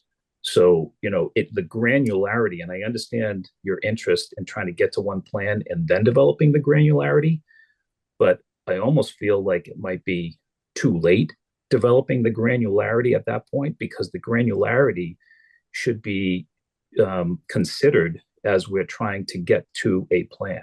Do you follow what I'm saying? For people that are saying, oh, I think this is great, I think we should do it, Elliott Street's too dense. I'm not sure. I mean, what is dense? it's relative, right? One person's density is not dense to another person, but if in fact all of those parcels got redeveloped, including the smaller ones, we're probably in a category of somewhere between 500 and 1,000 cars that would be added, to the L8 Street area. This is assuming every resident has one car. That's really what we're talking about. I think it's an incredible amount of density that I'd want everybody to understand what we're talking about. So the granularity later might be too late for people to, be able at that point to say, geez, I was supporting something I didn't quite understand the impact of. Now I guess I understand the impact of it and I like it a lot less. So It's for that reason Sean, that I'm trying to do this. Yep. I did that granular analysis last spring, and I shared it with this board last spring. We talked about it last summer when UTIL started working on these potential revisions. It's one of the reasons why I suggested we needed to have public forums long ago. And you all have the data. There's one parcel when the boundaries that we had that is 25,000 square feet. There are 5 parcels that are between 20 and 25,000. There are 4 parcels between 17.5 and 20. There's 7 between 15.5 and 17.5. There's 21 between 12.5 and 15.5. And there's 39 between 10,000 and 12.5. And there are 65 parcels between 7,500 and 10,000. Between 7,500 and 6,000, there are 64 parcels. The net new that was discussed in 2023, we discovered was inaccurate because it used residency as a way of calculating it. When you look at the granular parcel by parcel data, I calculated that the net new in the 2023 article is actually 302. And so then if you look at what's proposed in this and what we've been looking at since last summer, we went from a zone capacity in the tiers 1 through 3 of 480 to a zone capacity of 813 for a change of 333 units. The existing units that were in 2023 in that area were 178, and the existing units that are in it in today's, by adding more parcels and by allowing more units on the larger parcels, there's now 289 existing units for a net new of 524. And we've had most of that data for some time.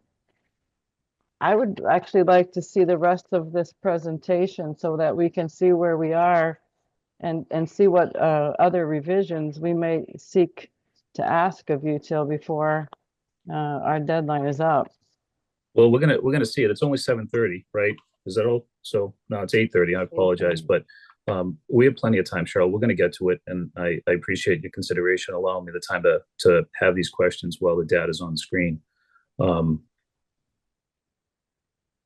I might add just one quick before we move on. Sean, you asked about bedroom counts. I just want to point out that we've calibrated the FAR so that it keeps going down as you move up in tiers. It's at 0.4 for a 10,000 square foot lot. That equates to 4 1,000 square foot units gross. In this market, it's probably unlikely to be a full 2 bedrooms, definitely not a 3. It's more likely to be a kind of 1 bedroom plus. So if that's any help, we can't predict what the market really wants, but based on the size limitations, you're unlikely, certainly at the lower end of those tiers, to certainly get 3 bedroom units. Mm-hmm. Yeah, Matthew, I appreciate that. That is helpful. What I have said for a long time, the impact in terms of and there is a real impact here for the potential for an increasing number of school-age students in town. It's not as a result of 4 units being built on a 10,000 square foot lot. Where it is a very likely result is the empty nester moving into one of those units, selling their home. That's a 3 or 4 bedroom house, and that's where the school age children impact will happen. So I really appreciate that. So you're saying that if a 10,000 square foot lot is developed and we hold the 0.4 for the FAR, we probably have 4 units of 1,000 square foot each, and most likely 1.5 bedrooms per unit, right? So thanks, that's really helpful, and hopefully the impact that I'm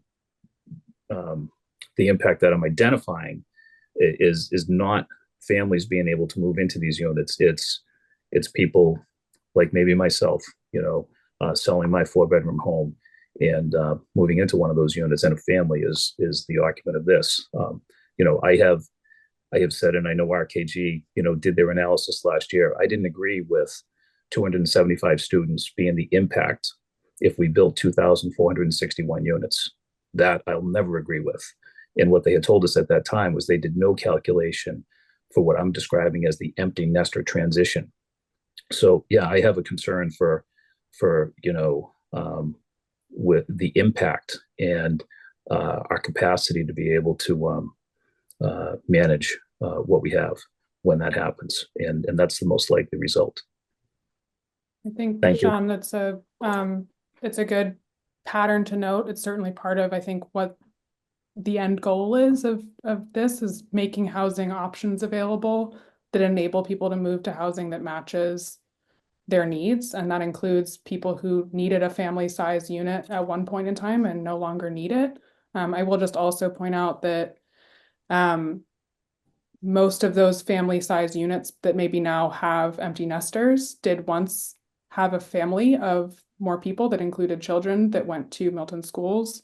And that's means that at some point those Milton schools were accommodating that number of children. So I think it is a good point. It's also a generational turnover that happens naturally in every community. My parents started their family in a home that had a elderly woman that was there that once had a family in that home before her. So there's a generational swing to these things that I think we're at a generational turning point as a region about that kind of housing stock. And to some extent that will happen regardless of whether new units are made available. Yeah, no, I understand it, Zoe. And you're probably aware that the discussion in town right now is building a new school. So we don't have enough capacity.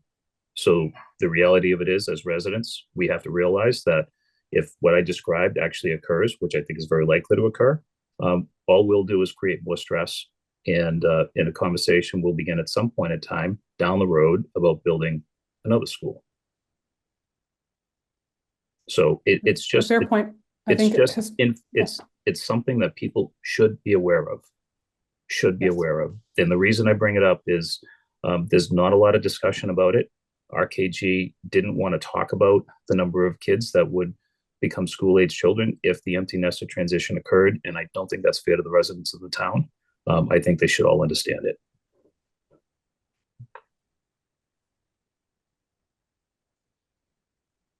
Thanks for giving me the time here to walk through this.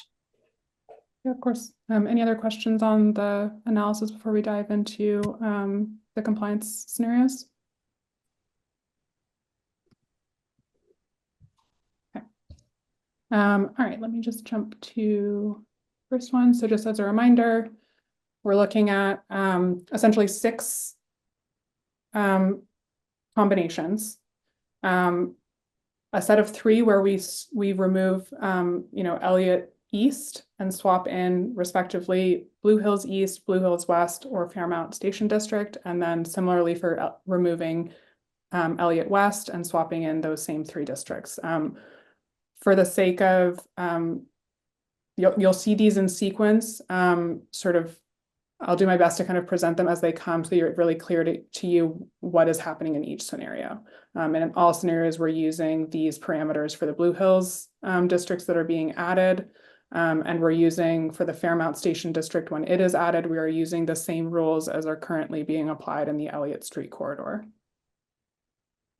So this is the first one. This is what we showed at the prior planning board meeting that takes the Elliott East. So that's the part that's south of Elliott Street, kind of in the middle of the Elliott Street corridor as we've been seeing it, and swaps in for that the Fairmount Station District with the same rule sets as Elliott Street corridor. So you can see at the bottom here, we're in the clear on all of the compliance targets. We have a little bit of room to maneuver. We could potentially look at, for instance, bringing down Randolph Ave and Access Road by some units to line that up.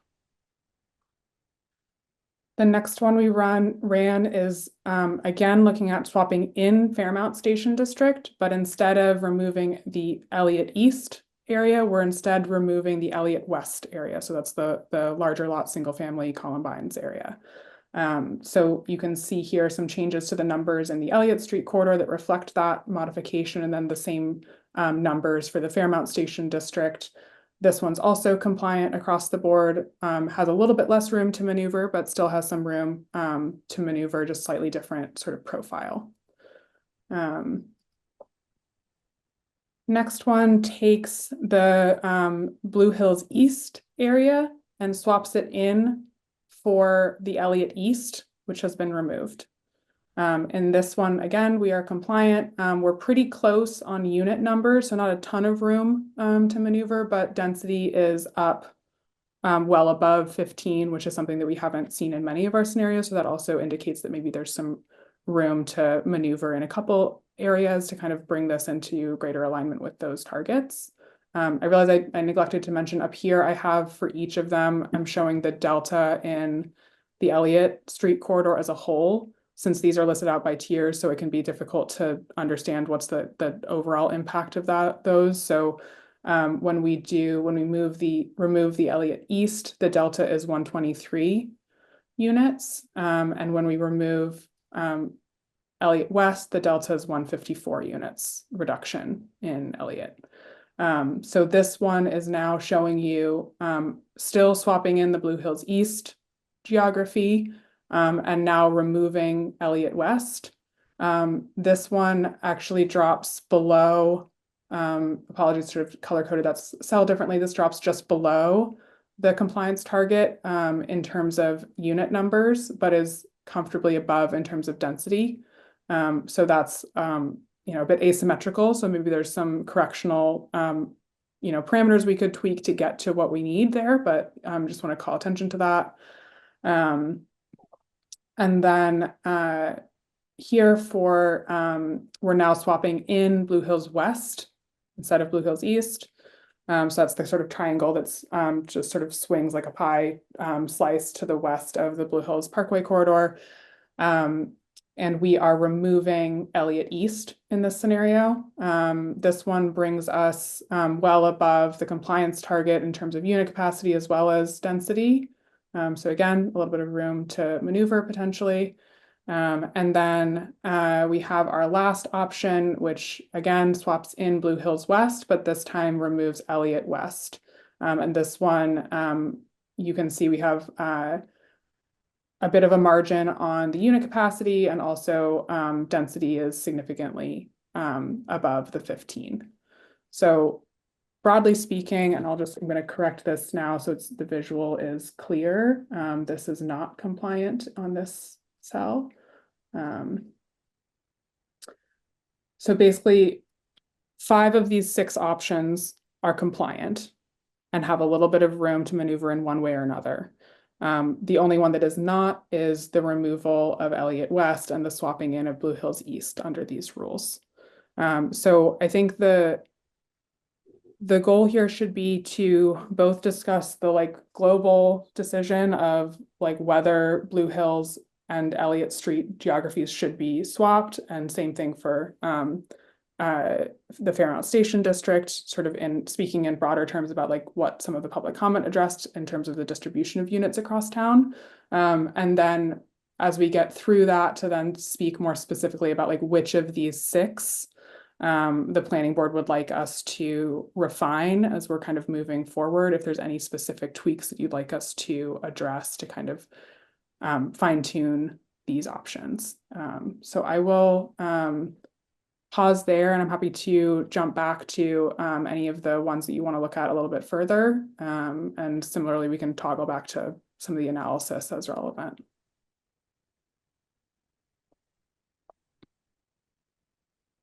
I think you're muted, Cheryl. Thanks, Zoe. Can you go back to the Fairmount Station one? So we have the two ones. So this one swaps it Right. in for east, and this one swaps it in for west. And if we went back to 3 units per parcel across the entire Elliott Street corridor, would that, how many units would that take out? Would that take out about If 87 we're right units? now, if we're getting 76.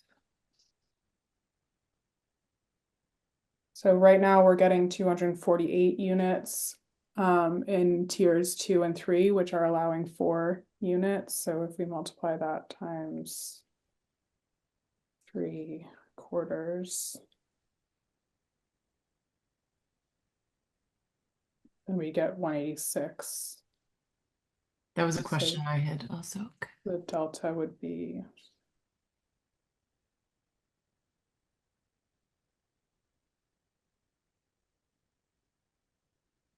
so that's a delta of 62 units. So if we took those 62 units and we added those to Randolph Avenue and Access, that would put that at a unit capacity of 162. And what would that make the units per acre on that one? If we added 62 units to the Randolph Ave and to Access Road. Correct.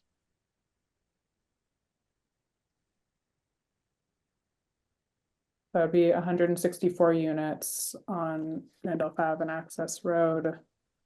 And dividing that by 6.1, that would be a 26.9 density. 26.9 still- units per acre. Right, so that's still quite a bit less than Granite Ave North at 51 units an acre. Milton Station East at, which is basically extra space storage and 88 Wharf. And Milton Station West, which is 131 Elliott and 36 Central, and where Steel and Rye is, and Milton Station Bridge, which is where Milton Hill House is. It's still like half the density of those areas. So I think if we can take those 62 units out of the Elliott Street tier 2 and tier 3 and put them into the Randolph Ave, that would and do the Fairmount Station. And if we can get Fairmount to 200, we can address some of the spreading this a little further across town that we don't get when we're doing it at the adding on to the sides of the Blue Hills Parkway subdistrict. Yeah, I think it's tough to compare 711 Randolph Ave and Randolph Ave Access Road to Granite Ave North and Milton Station East, West, and the Bridge. I mean, those are way more commercial type parcels as opposed to Randolph Ave and Access Road. Jim, Milton Station Bridge, though, is a multi-family buildings that have single families next to them. So They're very commercial, though, Cheryl. The point is, they're very Elliott Street's residential in that part of Elliott Street. Before you interrupted me, I was just talking about Granite Ave North, Milton Station East, West, and Bridge. No, Jim, you keep telling me I'm interrupting you. You're interrupting me. We're on Zoom. We're trying to have a interactive discussion here without raising our hands. So we're going to either raise our hands and only speak when our hands are raised, or we're going to have some acknowledgement that we might not see when one another has finished speaking. Okay, so I'd appreciate it if you would just continue asking me to stop interrupting you. So I will say I like the idea of taking the tier 2 and tier 3 down to 3 units instead of 4, and taking some of that pressure off. I see the combination, that seems to me to make sense, is to take the Elliott Street West, removing that, and adding the Blue Hill West combination, because those are leaving in areas that are currently have the most 2 families currently. And I think we have to remember, because I'm very sensitive to this too, and I think looking at what Matthew showed, those are very large structures that are on very tight lots. So this is not changing anything that's not currently in existing condition. But what we have to also factor in is that with our ADU bylaws, I hope people remember that 2 families already by right can have an ADU. So they can be a 3-family right now without us doing anything. So those conditions there will be some conditions that may change there. The other thing I might say is, with a larger structure, I think we're less likely on a smaller, some of the tighter lots, we're much more likely to see new construction and demolition of those structures. The cost to tear a building down, if you have a 2-family in it, the cost to tear a 2-family down and build a 3-family, Cheryl, does not make sense. It triggers, if you're taking down an entire building, stretch codes. So everything needs to be energy efficient and materials and meet strict building codes. I think it's much more likely that you'll see a unit added, if at all, within the structure that currently exists. And I think, and I think that type of housing is needed. And I think there's a value to that. So I like the idea of taking the West out. And I know the Fairmount, I don't see the advantage of that neighborhood. But it's within a half a mile of a commuter rail station. Correct. It's to the letter of the law, as you all have Yep. talked about at many meetings. And it's walkable, to the commuter rail station, which everybody has said is a more reliable line than the Mattapan trolley is.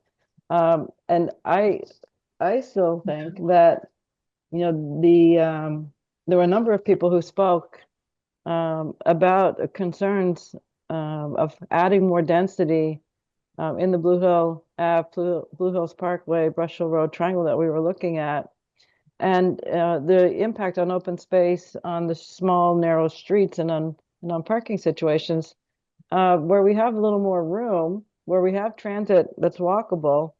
I don't see why Fairmount Station shouldn't be included. It is very much the same kind of built environment as the Elliott Street corridor, and it allows us to remove some of that zone capacity in the Elliott Street corridor to an area that doesn't exacerbate the problems on Elliott Street.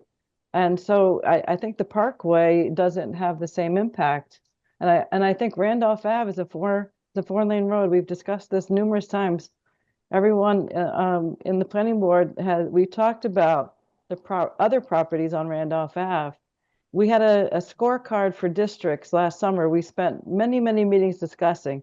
We have not run these analyses back through that scorecard, but we gave Randolph Ave a pretty good rating because it had reasonable access for those who are driving. It has a bus line, and many say, yes, it's not very walkable. But there are many parts of Milton that we have said, well, East Milton Square is walkable, right? In my view, East Milton Square, one of the disadvantages of these regulations, and something I wanted to ask Zoe about, is we are limited to the number of units that we can have in a mandatory mixed-use zone to 25%.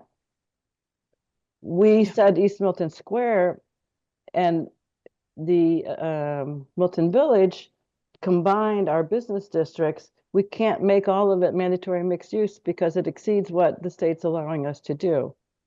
But when we're taking at the same time a mixed use overlay in East Milton Square that allows for multifamily housing, I would like to ask Zoe if she thinks that the state HLC would make some kind of exception on this, similar to the way they're making an exception to the district size for Granite Ave North and for the paper mill. Do you think there's any chance that they would allow for us to have a larger number of mandatory mixed use units?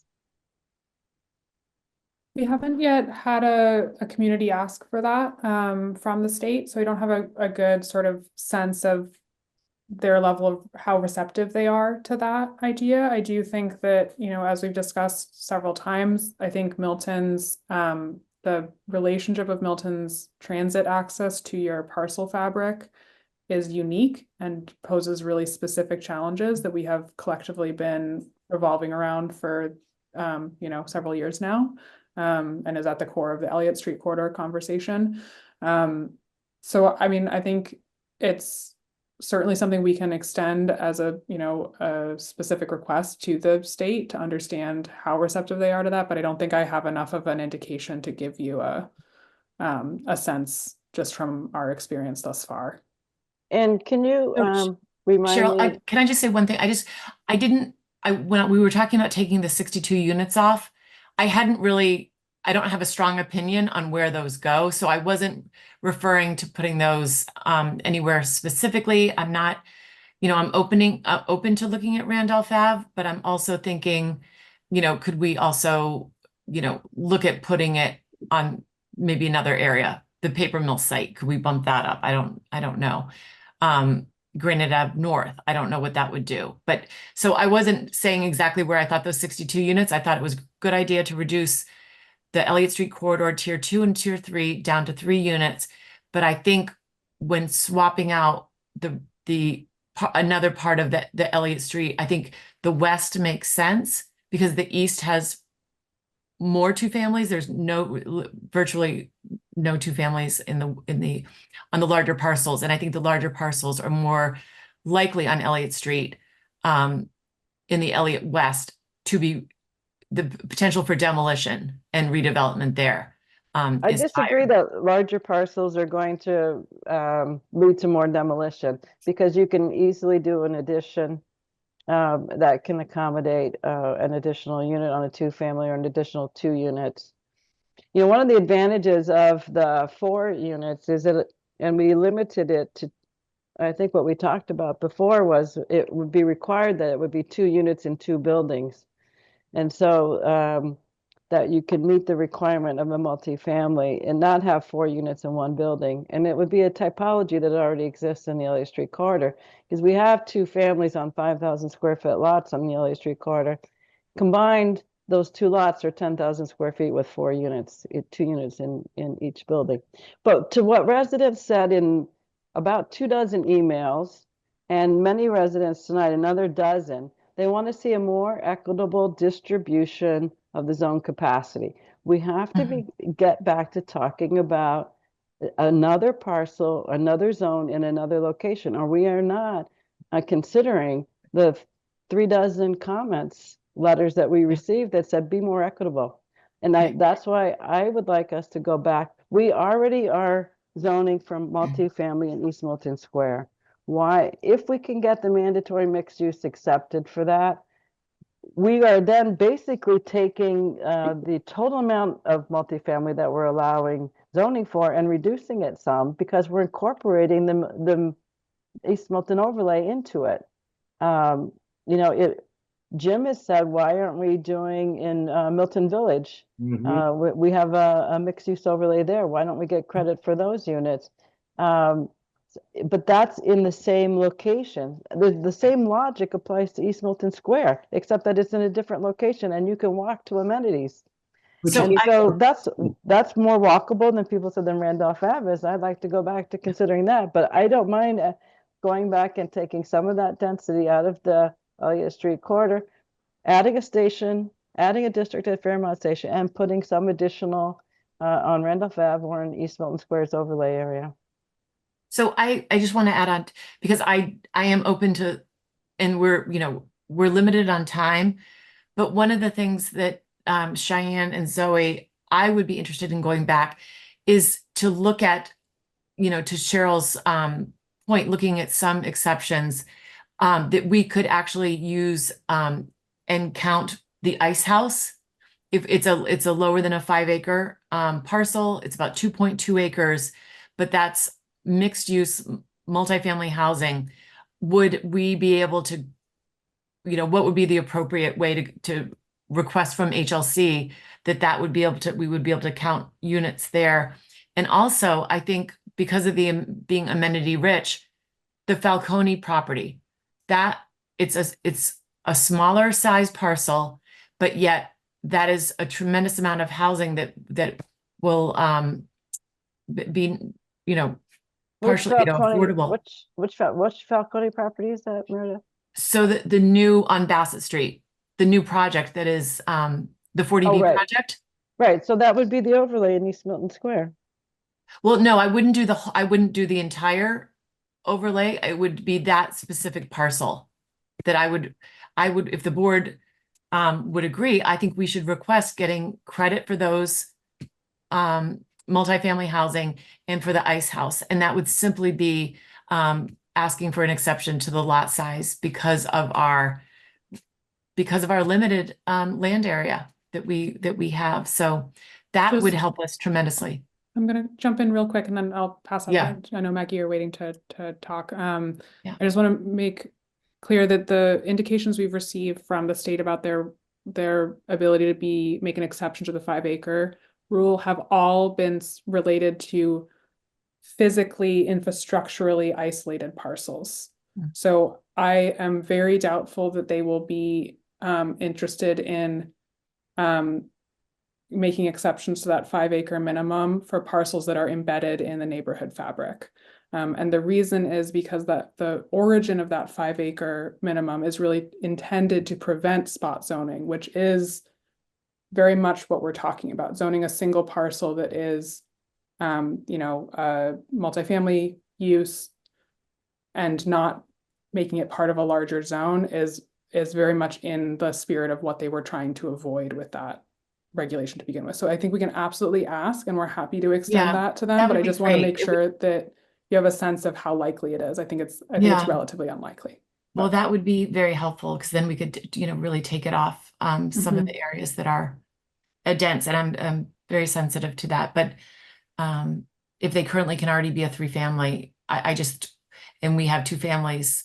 I know other communities, when we were first watching, they utilized their 2 and 3 families existing because that was, typical of what already was the character of that location. I think this is just the maybe I've lost count, the 100th, maybe 150th workaround that we continue to try to talk about, right? It's one thing after another. Let's add 62 units over to Randolph Ave. Let's try to figure out how to get the property behind Abbey Park, included. Let's include the ice house.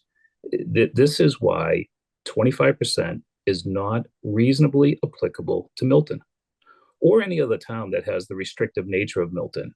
But, Matthew said at the public forum, we have 14 districts. I think that Matthew said that there is not one town that he has worked with or UTL has worked with that has 14 districts. What we really should do to achieve equitable for people is pursue something that gives us relief from 25%. That's what we should do. And everybody could have some relief in all of the neighborhoods. But this is nothing other than trying another workaround and another workaround and another workaround. Move it here, move it there. If anybody's watched these meetings, and I've heard enough criticism of the planning board and what we haven't accomplished in a year and a half, it's because 25% is not a reasonable applicable zoning plan for a town like this. It just isn't. It just isn't. And, here we are trying to appease the folks over in Elliott Street, and I get it. I think I'd be asking for it if I lived in Elliott Street too, but moving 62 units, and I'm not saying I'm for it or against the Cheryl over to Randolph Ave, but moving 60 units to Randolph Ave is just it's another workaround. Meredith's idea of trying to get them to accept the project in East Milton, another workaround, right? The most appropriate thing to do is ask for relief. And we'll probably, if we ask for relief and explain how restrictive this is for us, would probably have something that would actually be able to put to town meeting, and town meeting would accept. It's enormously frustrating. It is enormously frustrating. And we have received a lot of emails the past few days, and I thank everyone for them. And a lot of them have been directed at my comments. And I apologize to anybody if I've offended anybody or taken advantage of anybody's situation. But I'm willing to, walk the talk. And, my family has 5 acres. And I'd be willing to zone my families for 5 acres to reap an opportunity. I've talked about opportunities for our residents, and I firmly believe that. And as Sean mentioned, land values are only increasing. So if you guys want to look at taking pressure off Elliott Street, I really would be willing to have you look at my family's property. And my neighbors might not like that, but I'd be willing to do it. And I firmly believe in open space. And anybody who knows me, I've advocated for open space my whole entire professional career. I believe in green corners. I advocate for conservation land. I advocate for organic gardening and organic practices. And I'm sorry if I've offended anybody. And I want everybody to have trees and open spaces. I want natural parks for our kids to grow up on. So that's one point. If you're looking for 5 acres, come look down at Hillside Street, as one email suggested that you do. And then secondly, I wouldn't mind looking back at Randolph Ave. I look to see on this your unit capacity for the Randolph Ave access road. It's up to 102. I've talked about it extensively. There's already 40 units on 1 acre already going there. I was comfortable doing another 40, so there'd be a total of 80. So it's disappointing to still see this 102 is still sitting there, especially when there's going to be another development going on at the 7-Eleven store and probably across the street on the other intersection. So there's a lot of development going on Randolph Ave. However, so if you don't mind going back to the map of the Randolph Ave access road, and maybe we need to extend or expand the district from not just the horse farm, but also to the other houses that will complete the square of that Randolph Ave. And again, I talk about resident opportunity. I'm a firm believer in giving our residents an opportunity to take advantage of the increase in value of their homes and not letting it go to some big outside developer.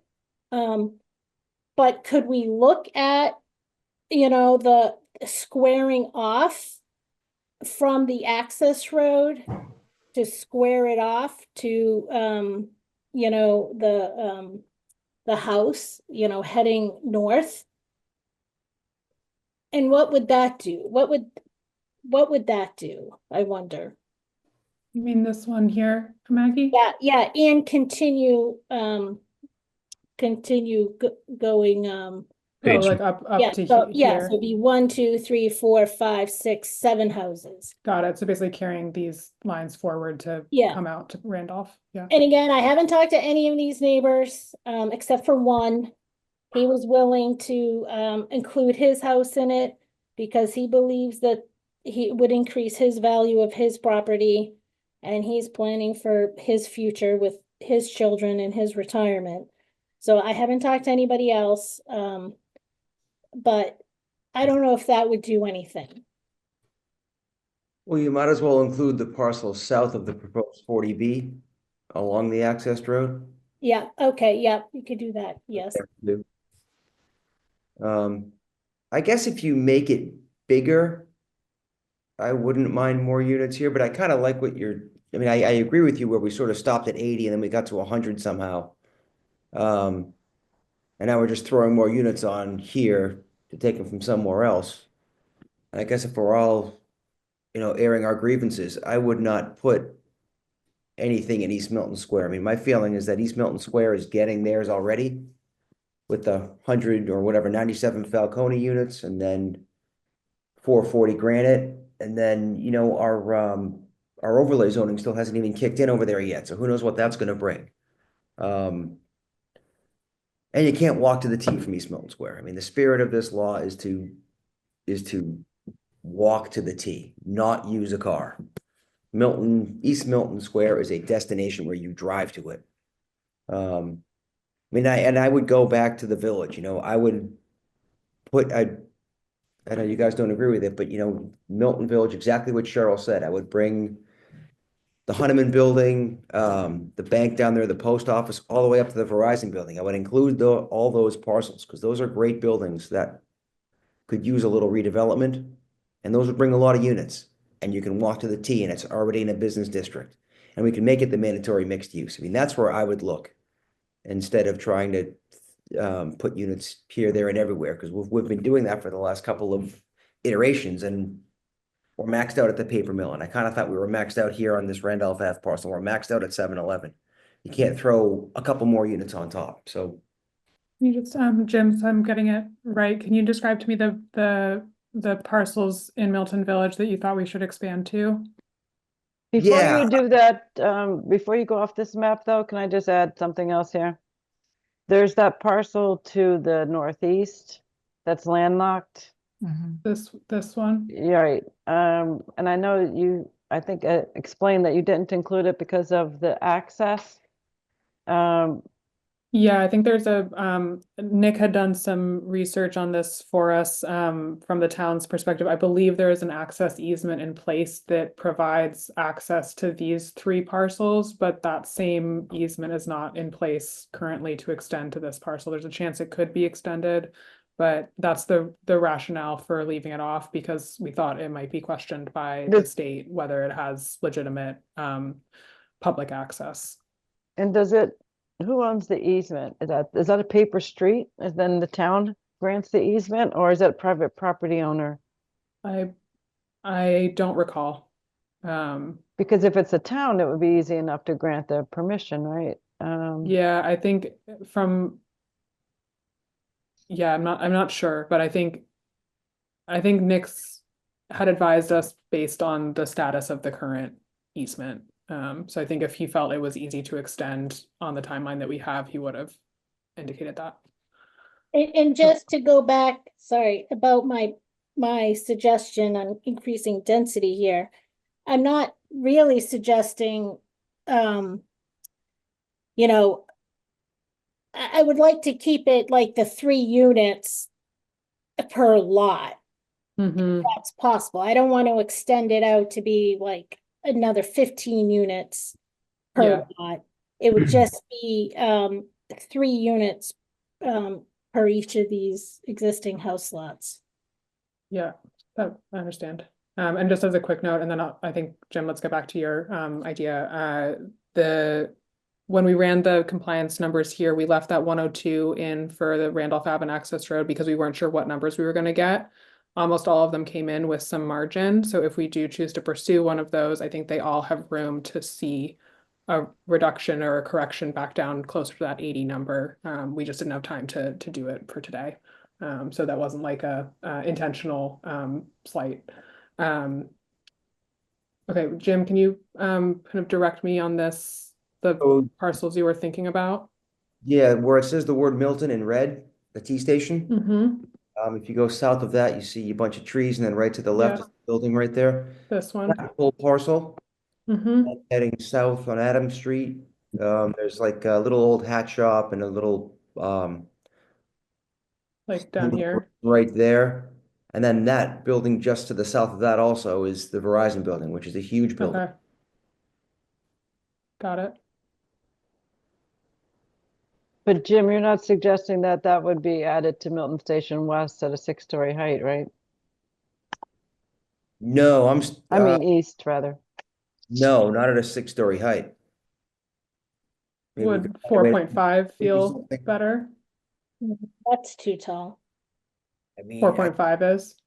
yeah, I think Well, right now, the zoning allows 4 stories under the overlay if the bonus is granted. Yes, So but only do it like 2.5 stories and then keep the bonus in. no, it still allows 3 stories and then the bonus. So 2.5 is less than what the underlying or the overlay zoning allows. Yeah, but what's the underlying zoning? The underlying is business, Is which business allows 40 feet, 45, I 45 think. 45 feet. So the It would underlying, have to be a lower height yeah, than it would have to be, overlay zoning. keep it as 45, and then if there's they then should get a bonus if they do all affordables or something. But you can't. That would create a We haven't done the bonus in any of this, although I think some towns have, Zoe, if that's right. Yeah, Where they that's have a right. baseline zoning and then a bonus. We haven't done the bonus anywhere. so let's start here. Well, no, I think we then- don't want to see these buildings torn. I mean, Swift Hat Shop will be torn down and rebuilt, but the Verizon building has a large lot that there could be an incentive to tear that down. Yeah, but And we don't want that. the Verizon building, it's not that nice of a building. I mean, the building On where the you are side is very gorgeous. attractive. Yeah. You know, Yeah, it strikes me as being a little odd to be concerned about adding 1 story more down here in this area that already has multi-story buildings after we just heard Maggie talk about putting 100 units, where their nursery is. I mean, my God, if we can put 100 units up on Hillside with their nursery is, we can add a story, in the village. Sean, are you talking about making it 4-story? Yeah. Yeah.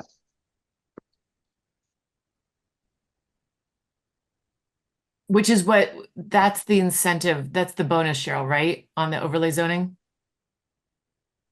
Yes. So basically it would negate our overlay zoning that we worked really hard on down here. Because it would be much easier just to do it and bypass. I want to come back to the if that's, I'm sorry to interrupt. I did interrupt and I apologize. If that's disturbing, call the governor. We're doing all kinds of crazy things, So- none of it makes sense. So I just want to go back to the East Milton Square for a minute because it doesn't have these type of buildings right there. And we didn't do a build out analysis, or we didn't have a consultant do a build out analysis of what the zoning would yield in the mixed use overlay. But we know 440 Granite Ave is 20 some units, I forget how many, 20 exactly, and 90 some at the 40B. And so we know we have over 110 units there that are already being built that we should get credit for. And that more than offsets the 62 that we were talking about. And it cuts into some of the other that we were 120 some that we were talking about. And if one of those, there are some buildings there that if they got redeveloped and had commercial first floor and residential above, that's exactly what our overlay zoning is allowing. So, so Jim, I understand that you're concerned that they already are getting it, but nothing about this zoning will change that they're already getting those buildings. And we're putting the overlay out there for town meeting to approve. So we already are saying that we think it's a good option to have this overlay that allows ground floor commercial and upper floor residential. And if we made it just like we did in 2023, we made it less attractive than the overlay zoning, then the overlay zoning will be what developers use, but yet we still get credit for the zone capacity. So it makes so much sense in that regard. You're getting credit for something that you're already planning. It's just like getting credit for the 40B and the other approved project. And the only reason I have been concerned about it is because of the mandatory mixed use, because I don't think any of us want to see business loss in that area. And that's where I think it could be really important to get relief on that, which I think we have a good argument for, because the places that make most sense for us to have districts are that's the only places that we have business districts. And so I think that's a really strong argument. I agree with Meredith, a balance between wanting to preserve these buildings and that's why I'd rather see East Milton. Adams Street also has its own traffic challenges, and this intersection of Elliott and Adams does too. So I just want to say that people have talked about concerns about traffic, and all of the places under consideration all have they all have traffic challenges. I just want to be clear about that. The whole town has a traffic problem. Hillside Street has a traffic problem. Everyone comes up from Rhode Island. Every single street is impacted. So we all sympathize with traffic. When my guys come home at the end of the day, they have to leave their job sites at 3 o'clock to come up Randolph Ave or come through the Blue Hills, come down 138, every single neighborhood. It's just awful. And so one of my frustrations, to Cheryl's, to your point about losing the business, it was just really interesting. One of the briefs, the amicus briefs that was submitted was that the HLC didn't do a small business impact analysis. And as you know, we just, received their small business impact analysis. And what was it? It was like 2 sheets of paper with check boxes. No impact, no impact, no impact, no impact. That was the whole small impact business analysis. And I did speak about it when they had the hearing on the small business impact. I requested that they call me as a small business and as my husband's a small business, and nobody called me. Nobody called my husband. So I hate to say, but I just don't think that they care about small businesses. So we can look for some relief, but I don't have a whole lot of hope that they care, to be honest with you, because this is not about protecting small businesses. It's just a total housing initiative. And it's just a shame. And just the other thing I forgot to mention when Sean was talking about looking for relief, there's this whole unfunded mandate process that's in play, and we're still waiting to hear from Plymouth Superior Court. And as you know, 5 or 6 different towns are seeking an exemption from the mandate until this mandate is funded. And I would hate to see that we pass zoning prior to getting that determination, because if we pass zoning and then it is determined and the court allows towns to seek an exemption from the mandate and from the zoning, we're stuck with it and we get no funding. So I know, again, we're criticized for wasting towns' resources, but I think it would be a really big mistake for us to not take advantage or be patient to hear the results of that court case. Yeah, the problem is, Maggie, I think that's on the select board to pursue that. And there's a new select board now. So I'm hoping, just from listening, I'm hoping from listening that they want to work with other boards and work with the state. So I'm optimistic. It's a new day, and I'm optimistic. Yeah, no, I Thank you. share your hope, but I mean, that's just missed opportunity as far as financial concerns. I mean, the amount of money that could be included in this, if it is an unfunded mandate, is huge. But anyway, getting back to East Milton Square, I mean, if it's this section or East Milton Square, I would much rather do this area. I just don't want to incentivize any more big projects in East Milton Square until that area feels the impact of 440 and of the Falcone project. And I think here with J.D. Wild's project that we saw last week and the potential for this area, I think it would be good to incentivize at least the buildings that we have circled, if not more, for redevelopment. You know, as we talk about, you know, again, I'm going to describe them as workarounds, right? Because it's just we're kind of it's like a circular formula on an Excel spreadsheet. That's what it feels like. We want to give consideration to all the residents, right, and to all parts of town. That's the fairest thing to do for everybody, and also consider the things that, you know, both Cheryl and Meredith were talking about regarding the village. You know, we created an overlay plan there, would like to be able to maintain the overlay plan and not put it at risk. But, you know, what the residents want is compliance, right? I think we all want compliance. But, you know, it's my opinion, we should submit something that gives relief as the residents are requesting relief in all the areas that they're looking for relief. That number won't be at 25%, but seek compliance that is responsive, you know, to what the residents' concerns are. What's wrong with that? I know it's not a 25% plan, but how do you ignore everybody's concerns? So The people that are, Sean, I'll sorry, finish. go I'll ahead. finish. You know, how do you ignore the concerns of the folks that are talking about the triplex, Elliott Street, you know, or the Randolph Ave discussion that we've had down here in the village, East Milton Square? You know, you can't be responsive to everybody and put something together that is considerate of everybody and still hit a 25% number. It's not going to happen. I was just going to comment that we have no indication, and we've received no indication, has been confirmed by the town administrator, that HLC will accept anything but a 25% rapid transit compliant plan.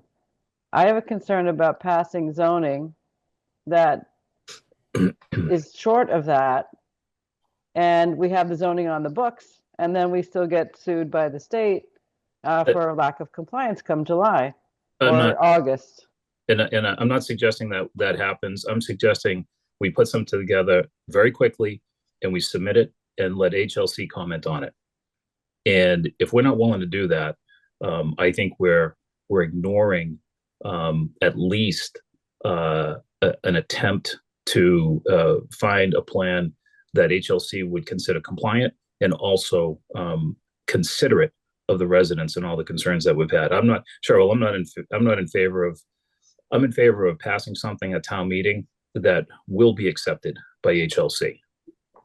So but you can't honor the wishes of everyone and achieve 25%. You just can't.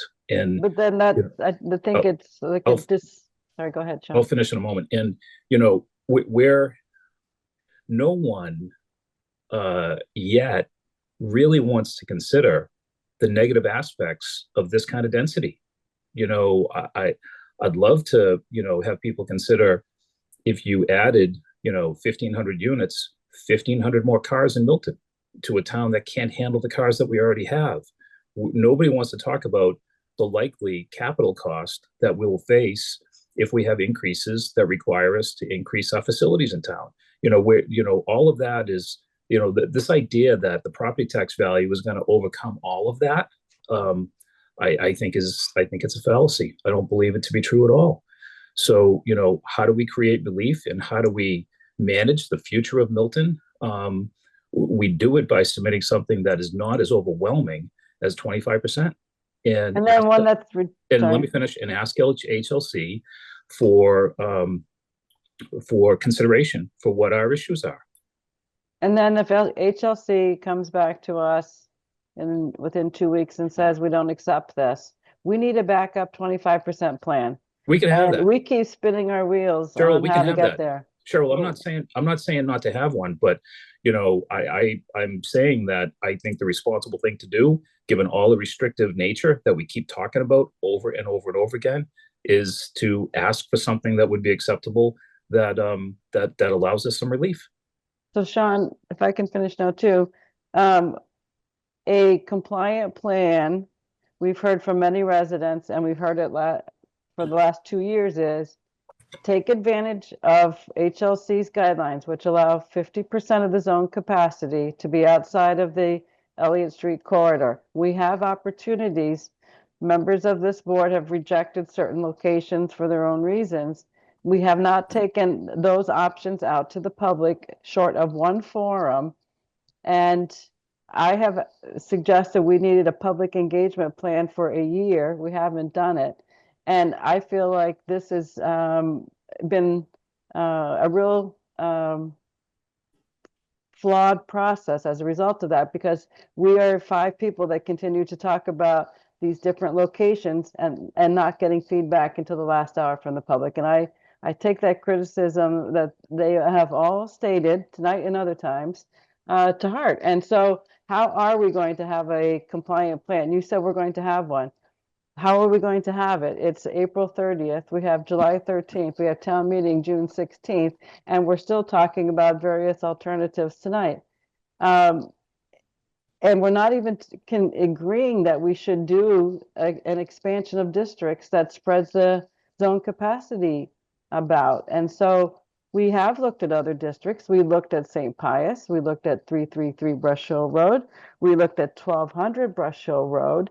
You know, maybe one of those districts has to come back, and that's the way that we get the more equitable distribution across the town.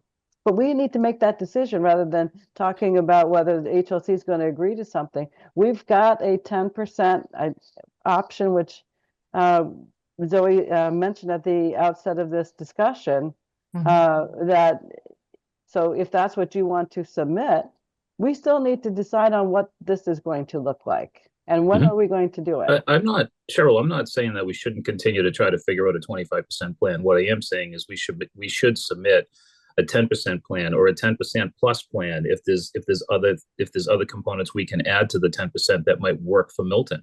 But we can't stop working on 25%. But the you know, this idea of making it equitable, everyone knows that the original intention of this was to be within a half mile of transit either side, and this idea of moving it around Milton is only because the trolley is on the Boston Milton border. So well, Fairmount line, we talked about the Fairmount line. There's 3 stations that are within a half a mile. Blue Hill Ave is one. We already have a district on Blue Hills Parkway. St. Pius is near Reedville. It's just outside of the half mile, and the area we talked about for Fairmount is within a half mile. Those should be included. Well, a resident asked in an email to all of us why the planning board was opposed to St. Pius. And that particular resident asked me specifically to explain why I am opposed to St. Pius. And I'll answer the question for the resident and for anybody that's interested in hearing. I am opposed to zoning any religious or religious oriented property, because I find no matter what the nature of the religious property is, I find that to be something that is a component within our community that I'd like to maintain. And if we zone over St. Pius, I think it's a much greater likelihood that the Archdiocese might consider selling St. Pius, which might be great for zoning and building housing, but I don't know that it's great for people that love St. Pius and enjoy having St. Pius as the church that they go to. And I feel that way for every religious institution, no matter what religion it is. So there's 3 churches in the Blue Hills Parkway subdistrict. I've mentioned that several times. And I don't believe the Catholic Church is going to make a decision about closing St. Pius based on whether multifamily zoning is put in place on a piece of property. They're going to have other reasons to make decisions about whether they close a church and sell property. And They're so actively doing it right now. They're actively assessing churches to close. exactly, but they're not basing it on whether there's underlying zoning is what the underlying zoning is.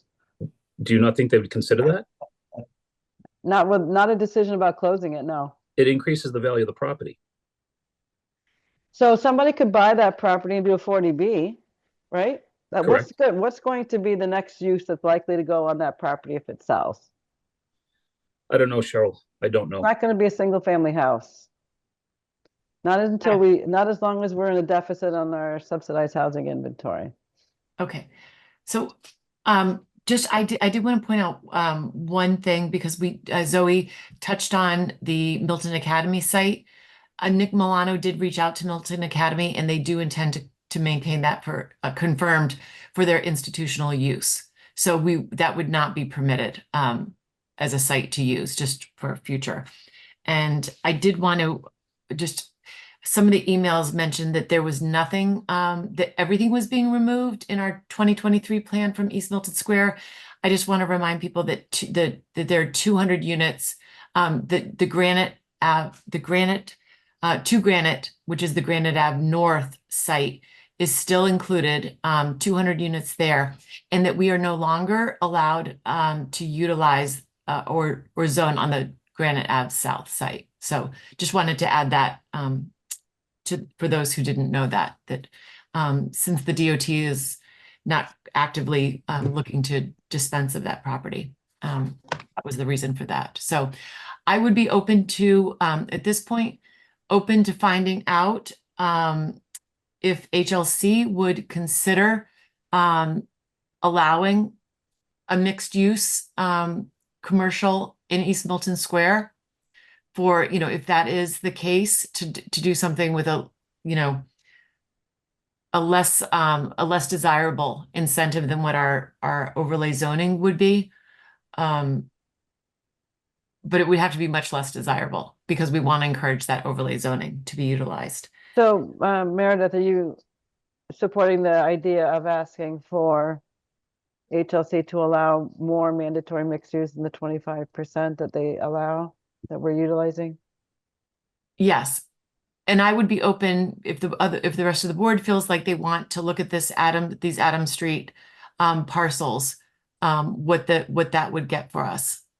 And I'm assuming that we would be able to maintain the business on the first floor in these as well. But if that extends outside, because if it's more than 25%, I would not recommend these sites. And then I want to bring up, one of the speakers mentioned Central Ave. Brian Furrs, former planning board member, had sent us a suggested map that looked at extending a district down Central Ave. And I wanted to pull that up, but I didn't know. I wanted Zoe to finish, and then we could maybe do that. Could we, but I'd like for Zoe to take a look at that with us as well. Yes, I agree. Feedback on it. I agree. If this is a good place to look at that, that would be fine. I sent it to everybody again just so they could take a look. Yeah, I it's think going to we're need Cheyenne to pull that up. We're kind of at the conclusion of our presentation. The only thing that we had left was, and I'll sort of go to that now. Okay. I'll mention one thing about the MMU, and then I'll go to the last slide that is just kind of codifying our next steps, like what decisions we should try and make tonight. I haven't pinned down the exact number, but right now in our I'll go back to see if I can get to the right one here. So for this, I'll clear my annotations here. So if we look at this example here, you can see here that when you're talking about mandatory mixed use districts, it's a little bit convoluted how it gets enforced, but essentially the simplest way I can say it is that 75% of your compliance target, your unit compliance target, needs to come from 3A alone, 3A districts alone. that Mhm. means anything in excess of that 75% can come from mandatory mixed use districts. So right now, you're hitting 80%. So it's not enough for like all of East Milton Square. It's not enough for like, it may not be enough for the couple parcels, but you do still have some margin to increase the zone capacity in your mandatory mixed use districts by adding area or changing parameters. I can get you like what that exact number is, but I did just want to mention that before we completely move on. But there's a little bit of margin there, and I think we can certainly share the question back to EOHLC to say, like, these are all the issues we've been encountering in Milton. This is why it's so difficult. Is there any relief you can provide to sort of allow more to come from mandatory mixed use and give them some reasons? So I'm happy to do that, which kind of brings us to. Wait, before you leave that screen, sorry, if going back to the paper mill, so if you look at 6 stories and the unit capacity is 156 and the open space is 40%. So, and if you look up at Granite Ave North, the unit capacity is 194. So why don't we increase the unit capacity of the paper mill site to equal what Granite Ave North is, possibly even exceed it? And again, I like open space, but in this location, would we ever consider reducing the minimum open space here? Because it is along the tracks, it's along the Hyde Park border. It's, you know, a separate entity. So I don't know if that is something we would want to consider. I would if it's possible. Yeah, because that site is Increase. surrounded by open space. I would too. I mean, you could apply that to Granite Ave North as well, because it's got the park across the street. It's got the Neponset Trail. The same, I mean, that's the logic. If you drop them both to 30%. I mean, I just want to be clear, the compliance model puts this at 20%, right? Which 20% is really We've no usable escalated open it. space. So Yeah. so the compliance model by default sort of assumes 20% open space, but we have in all cases explicitly put in a parameter that escalates that to the numbers that you're seeing here. So like when we run the compliance model for these, it is reflecting an expectation that this percentage is being set aside. But you're right, Cheryl, that as a baseline, it assumes 20%. And I guess if you apply the same, let's say if you have a logic, Maggie, where if you're looking at the LA Street corridor, the open space is tied to a particular development there. And then there's you have to get further away to find a playground or a park or something like that, right? Whereas these have open space, that's why they're unique sites, is they have the open space around them, right? So it does seem like the usable open space on, if you change that to paper mill, you would change that Granite Ave North for the same reasons. And I know we can't dictate trees, but more trees will help reduce like the heat island effects. So, you know, landscaping is vitally important when you have less open space. You just don't want a lawn. You actually want trees and native plants, other things. So I guess we could look at the unit capacity that Granite Ave North could get if we reduce that to 30%. Would be. Yeah, looks like we could, as well as the paper mill. Is everyone comfortable with that? We make a change maybe to both Granite Ave and paper mill to reflect that 30% expectation based on both of them being proximate to larger open space, and see what benefit we get from that in terms of unit capacity. Yeah, and back to the paper mill site, that site isn't that that's set below grade. And again, should we, I know everyone likes consistency, but is that a site that could actually handle another floor or two? Because I think the biggest constraint there is really the access. So I think, you know, that's probably the viability concern that like will, you know, I think if we go really far in excess of what realistically that the site access can handle, of like it's essentially a one lane access into the site, that that might invite increased scrutiny about the viability of the site as a whole. But I think it's certainly a unique site, and it will require creative problem solving no matter what. So. And I would think the viability, though, would increase with the more units that are there. That would benefit anybody who's coming in to develop it. Yeah, I think you're absolutely right. I think there's kind of like Matthew may be able to speak to this better than I can, but there's probably a tipping point where it's sort of like up until that, there's like a certain number of units that's maybe just infeasible in a general sense. But I we're think not saying that they have to do it. We're just giving them the opportunity to do it. I do feel like we don't have anything larger than 6 stories in Milton, and I just don't want to set that precedent for other developers. I'm just going to add, as an architect, once you get to high rise, which 7 stories would put you in a totally different construction type and a cost structure.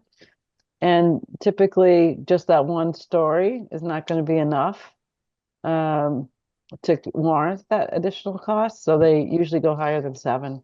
I mean, it's possible to do things without some of that, but 7 stories tends to, 6 stories tends to be a reason why that's the cap in a lot of places. So I think 6 stories for Granite Ave North and Paper Mill site, but with a 30% open space requirement. Maybe we could take a look at it and see what that produces. Sounds good. So I'll jump us to the end. Sorry, I'm going to kind of blow through these slides again to get to our last slide. I just had for reference the adjacent community plan slides. These are unchanged from last time, but I wanted to have them here to just confirm, and we can come back to this, that this is, if there's any revisions that are still needed to this. So I'm going to jump to this last slide, which basically just summarizes the decisions that I'm hoping we can get to tonight. I recognize there's a lot of new ideas that were shared today, or kind of returning to ideas that we've explored previously to sort of see what they can do given the feedback that you've received. But I think what we have essentially from now until the 8th to conduct some level of additional revision for you all, and also some level of coordination with the state. And then as we move to the 16th, which is when we're trying to get that warrant finalized, we also need to have the zoning itself drafted. So these are kind of the decisions that are required in order to address the state coordination issue, make sure we're getting revisions back to you in time for you to see and discuss them again, and make sure that you have zoning that's drafted in time for a town meeting deadline. Zoe, could you go back 1 slide just for a moment? We moved so quickly past it. I just want to. Yep. So the changes we just talked about for Granite Ave North and the paper mill site, I think we should apply it to this as well. Okay. Would everybody agree? And Cheyenne, do you know, did Zoe get the message about doing just the few slides just to show the community what an adjacent community plan would look like versus what the 25% plan looks like? That was your email the other day, right? Right. Yeah. I don't Yeah, know we if talked Nick about worked it on a little bit this morning. that. I'm sorry? We had talked about the email that you sent a little bit this morning quickly in our meeting. But those slides didn't get made? Were you, sorry, I'm been a long day, but refresh my memory. So we have this map, which is not a perfect map of it, right? But it's essentially, these are the districts that are considered here. And that, were you looking for just like a town-wide map that shows it with the outlying districts? Correct. Just a fresh, new, clean map. Because rather than with the circles saying remove, it would just be what actually we would be mapping out, including the reduction. Because I think it's really important for Elliott Street Corridor to also see a clean map with that reduction. Yeah. It was a very specific email with 6 things that I had requested just to be able to demonstrate for tonight. Yeah. I agree that's an important document to have. Could you flip back to that previous model? The table? Yeah, the table, thanks. You know, this actually provides the relief that the Elliott Street folks are asking for. You know, we're down to 3 as a maximum, you know, per lot. And this substantially creates relief over there for those that are interested in that substantially. And if we can increase what we could accomplish at Granite Ave North and at the paper mill, you know, that'd be okay. We should strive to improve this if we can. So we should then up 711 Randolph Ave above 97 then, because 90 is what they approved at 40B is. Well, let me say this, Cheryl. I think, you know, Granite Ave North and the paper mill site is less impactful to the, you know, to any of the neighbors. And for that reason, I think increase those as much as we can. I think we're going to if we do these changes, then we delay when something's sent to HLC and we can get a response. If we send this for review as to it is, HLC, as a as it is. 10% plan, send it tomorrow. At least we get some feedback on it, and these things, the modifications wouldn't significantly change it. Yeah. Because we don't have another meeting until Monday, 6:30, which is just an hour before town meeting. So, you know, I'm just concerned how much further out this gets before we get feedback. I think we need to share with this. I think it's important that this week we're able to share, if we want state input, we need to share it this week. Because they have been very accommodating in making time to meet with us, but you have to recognize that they're working with many communities, and it does require a level of depth for them to review and be able to give us feedback that is directional in terms of what they will and will not accept. So we need to give them some time to review. So I think we can accommodate some of these, like, especially if it's just like changing parameters in different districts, that's absolutely something we can do quickly and get it out to EOHLC. If it's like drawing new districts, looking at different permutations and combinations, that's something that's not really feasible in the time that we have for the adjacent, like, let's say just for now, focusing on the adjacent community, right? This one's close from the conversations we've had so far. If it's just a matter of changing parameters, I think we can get that done and get it over to EOHLC this week. I think, so if that's the case, I think it demonstrates, you know, it demonstrates a stronger effort. If you can modify Granite Ave and the paper mill site and still submit it this week, I think we should do that, right? You're saying that you could make those changes. Am I right, Zoe? Yeah. I think that's realistic for the adjacent community. I think basically where I'm drawing the line is if we're looking at multiple new combinations of districts, drawing those, populating those, that's something that's not really attainable for us to get through this week and get out to UHLC. I wasn't talking about that. Yeah, I mean, agreed. This is doable. The changes you just talked about, that's very doable. We can get that done this week, get it out to the state. Okay. All right. So then I would like to have some agreement on what they're going to look at. And then I'd like to understand how soon they can look at it. So we just talked about changing the paper mill and Granite Ave to reduce the open space. We talked about adding some zone capacity and some boundary at Randolph Ave. Should we go back and talk about that and make sure that we're in agreement on those? Yeah, but I don't know if that applies to this. No, it's not this one. I think what I'm suggesting, Maggie, is that we just all agreed to what we're going to do with this, right? They're going to make those changes for Granite Ave North and the paper mill, and then they're going to send it to HLC. I mean, they can, right? So do we need to sort of take a little informal vote? So from a process standpoint, we agree to that, and then it's going to get submitted by the end of this week. So we're correct. Are we all in agreement to that? Yes, but there needs to be changes to the slides that I had emailed Cheyenne just to make we need a map. We need the map. We need it to be clear. And I'm a little disappointed that Cheyenne, what is the status of that? Was that not conveyed?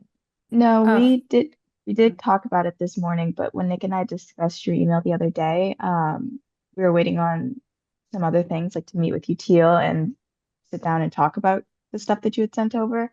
I believe It's it was basically only Yeah, it's basically what UTIL has done. It just is correcting things that are, So I guess what it's I would cleaning it up. suggest then is that the board authorize Meredith to review the final map and And summary. table, yeah. Yeah, with Cheyenne and Zoe before it's submitted at the end of the week. I agree. Yeah. I agree. Okay. I support that. Okay. Yeah, I'm good with that.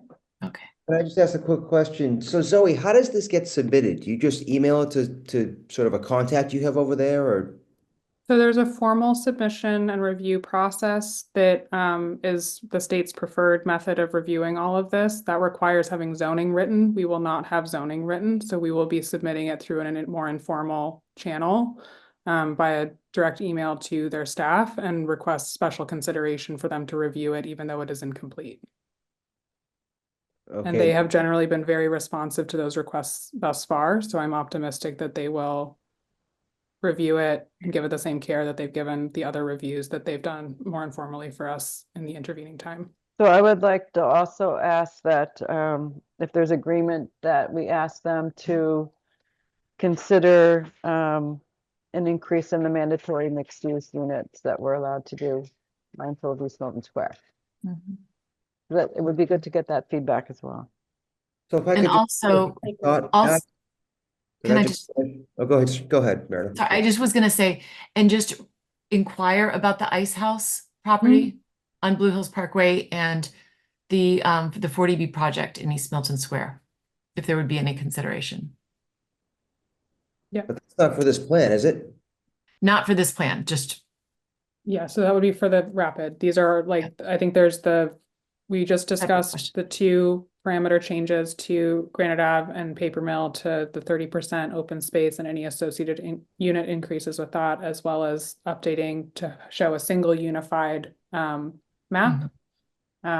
Those 2 things would be submitted as a way of conveying what the adjacent community plan would be.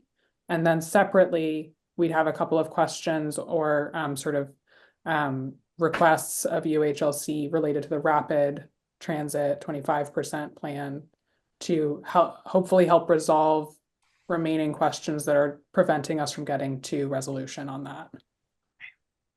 So when you submit this, Zoe, the person you're submitting it to, do they have the capacity or the authority to say, okay, I'll accept a 10% plan as opposed to 25? Like, how's that gonna They work? wouldn't at the staff level. They would have to run it up their chain of command to, that's a level, there's a certain level of review that they can give us a direct answer that's within their authority. Things like this that would require exceptions from the regulations are things that they would have to move through their chain of command to be able to get us clarity. So that's why it's time sensitive, right? Because you have to think about, they're gonna have to have multiple conversations internally to be able to resolve that, because we're asking for special consideration beyond the regulations that they've been empowered to enforce. Okay.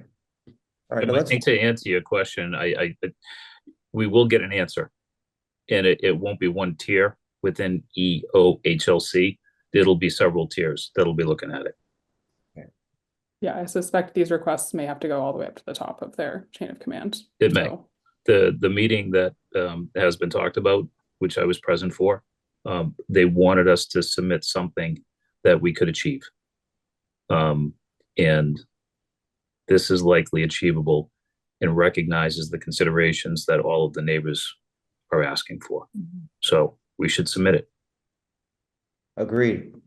Just wondering, okay, that's good. Are there any questions other than the MMU increase and the Ice House and East Milton Square 40B sites that you would like us to pass along to them for consideration? That's it. I would like to have you continue to work on a 25% compliant plan so that if the 10% is not acceptable, that we have it ready. Yeah, So we talked about the next steps for that being Paper Mill and Granite Ave having 30% open space. We talked about Randolph Ave having increased zone capacity plus increased land area, but not at the same density. That's right? Correct. Yeah. And then, Can you just to pause on that for a second? okay. I think, Maggie, you made a good point of wanting to have a rule set that distinguishes between the smaller parcels that are facing Randolph and the others. Do you have a rule set in mind that you think would be a good match for those parcels that are fronting Randolph?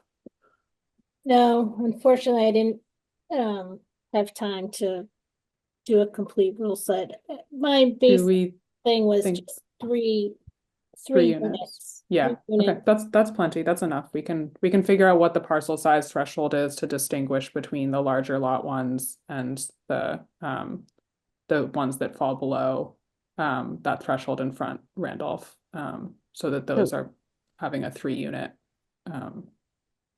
So Zoe, I'd also like for you to have another conversation with Nick Milano or Cheyenne about that parcel that's landlocked in the back. Mm-hmm.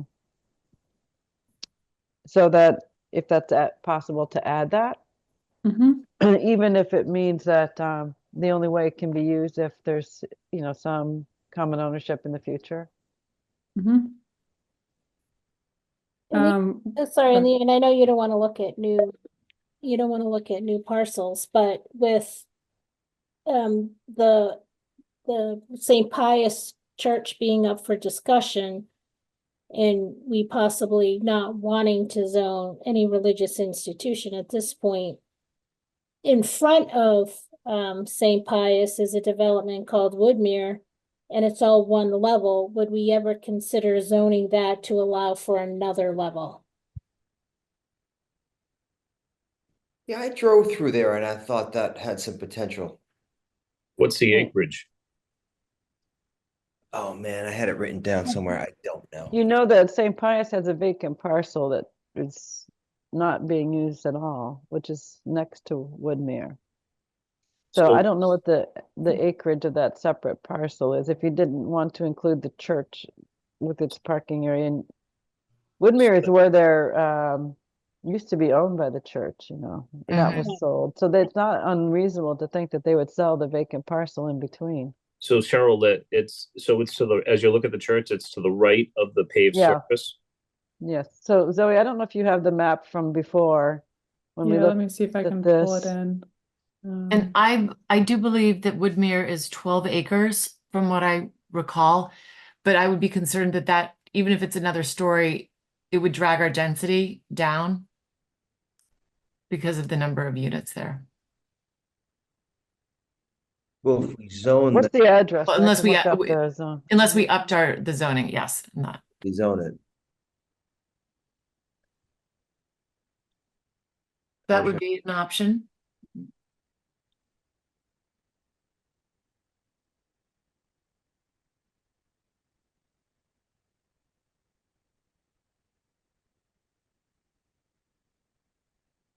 Got the I don't know. Pius one. Woodmere currently has 36 units, but I'm not sure of the acreage.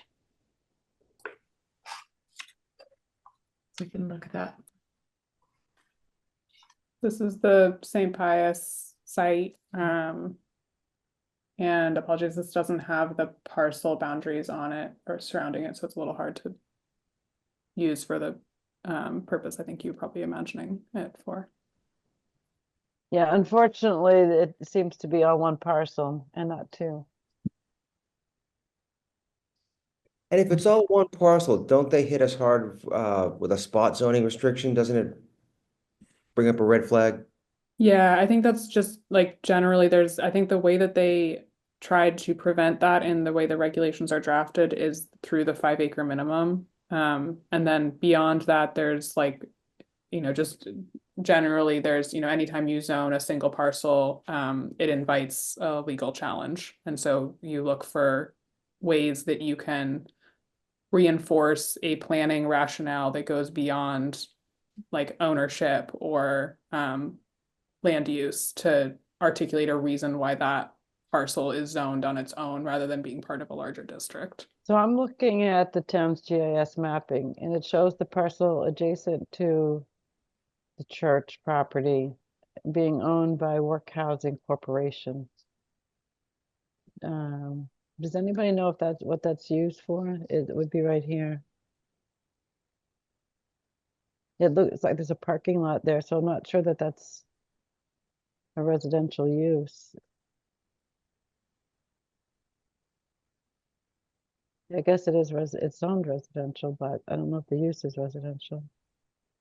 It's not uncommon for residential districts to allow for institutional uses and other Right. right. So what I'm that's suggesting probably- is if that could possibly be included, if it's spot zoning with a question, it would be this parcel here. It's kind of a narrowish parcel like that. And its acreage is 1.11 acres. Is it kind of right here? Is that what you're talking about? Yes, right here, it's like this shape in here. Your mouse is not showing on our screen, Oh, Cheryl. I'm sorry. So if you could draw a line with the edge of that long driveway next to the building. Kind of like in here. There's like a parcel, a small yeah, there's parcel a small that's right parcel there. right there, yeah. But then it's the one that's to the right of So that. here. Yeah, exactly. All the way back. Right.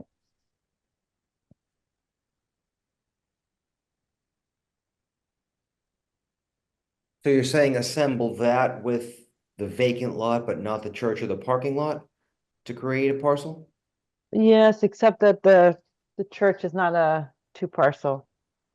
So I think you would have to include the whole parcel, but Oh, that was the issue. Yeah. that was Yeah, that's in both your parcel data, as in the town's GIS, as well as the parcel data we have from the state. This is shown as a single parcel. But the church could subdivide it. Yeah, but for the purposes of the zoning, it would need to be Right, it would have to be across. Yeah.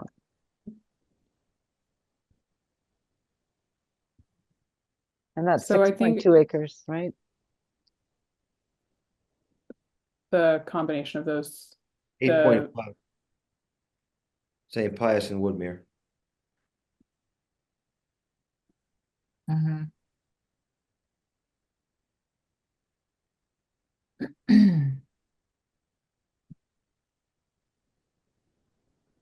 so there's we discussed Woodmere. I don't think we got to a conclusion on that. And then St. Pius in combination with these two parcels. Can we have a broader indication from the board as to whether those are things that we want us to pursue? Yeah, so I think Woodmere is like 9 acres, Meredith. 9.3. Okay. 9.34. Says it's 373,745 square feet.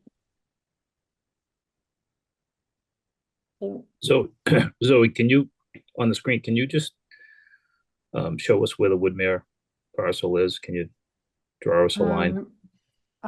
It's between Cushing and Is Dana it? Ave. Yeah, it's that Okay, right it's there. this one. Okay. Yeah. So Okay. I see it now. Okay. Yeah. I'm sorry. I didn't know so it I by name. can Yeah. I see. pull this over in a second so people can see it. One sec. That's condominium, right? So if for that to be redeveloped, it would require the condominium owners all to agree, which is the same thing we talked about at 131 Elliott. Excuse me. Yeah, that's it. So this is the Woodmere. And it's fairly new, so we could look at that. That's 7 acres. Is that what it was? 9. 9. 9.5. Yep. but it is a single parcel, right? It is, yeah. Mhm. So it would carry the same, I think for all of the single parcel districts we have looked at, they will all have the same question. We will, I think, need to think through what criteria makes it valid to single out that parcel relative to the parcels it abuts as a district unto itself from a bigger picture planning logic and not just from an ownership or use perspective.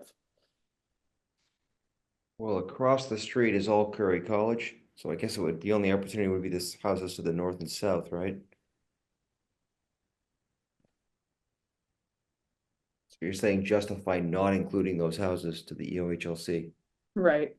Exactly. So it's, if you think about like I think there's a very clear reason why it's not the same as an institutional use across the street. But why is it inherently different from the parcels that are on either side of it that are residential? That's basically the big picture legal argument that needs to be made anytime you're zoning a single parcel.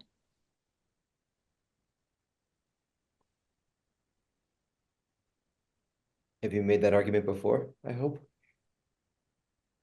We generally advise to avoid it wherever possible in most of our I'm trying to think back to all of our other MBTA communities zoning efforts, and I think in all of them we've been able to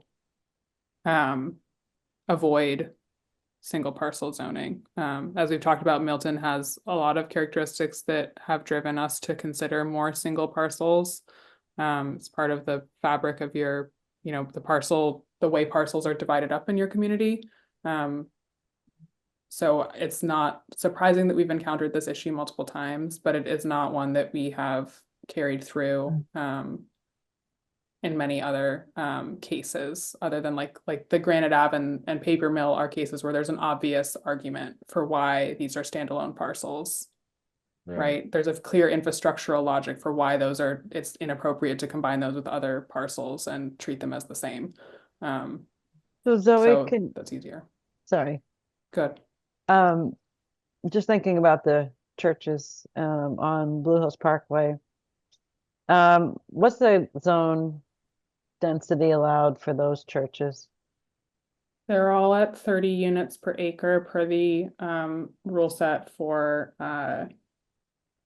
the Blue Hills Parkway corridor as a whole. So how many acres was St. Pius again? 6 point something? 6.11, I think I said. And if you did, or 6 point something, and the lot next door at 1.11. So if you combine those two, you would be at, what was it, 7 point, Jim, you had it at 8? No, that was Windermere. Okay, sorry. I'm just going back to some of our prior slide decks. We had St. Pius at 6.3 acres in our prior analysis. So if we had 6.3 and we did the parcel next door for not doing spot zoning, we'd be at 7.4. And if we use the same 30 units an acre that we're using at the other churches, that would get us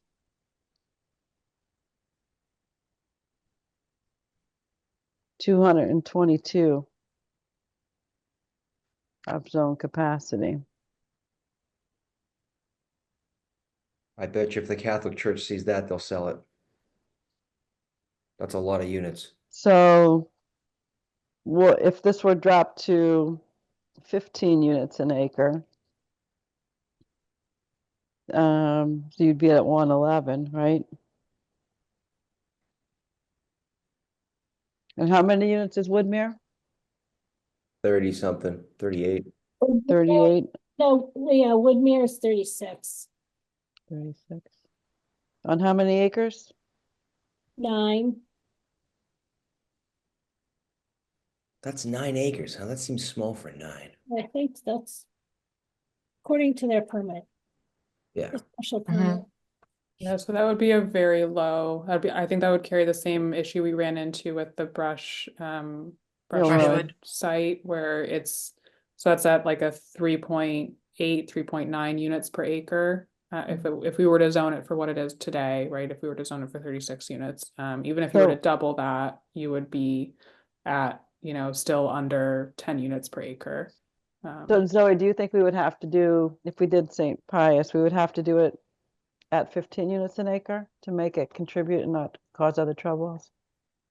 Yeah, I would recommend at this point, I mean, Elliott Street corridor itself as a whole is one of the lower density districts. So if part of our goal is to replace Elliott Street corridor area, you know, it's okay if it's sort of in that like 10, 11 units per Okay. acre, maybe. Okay.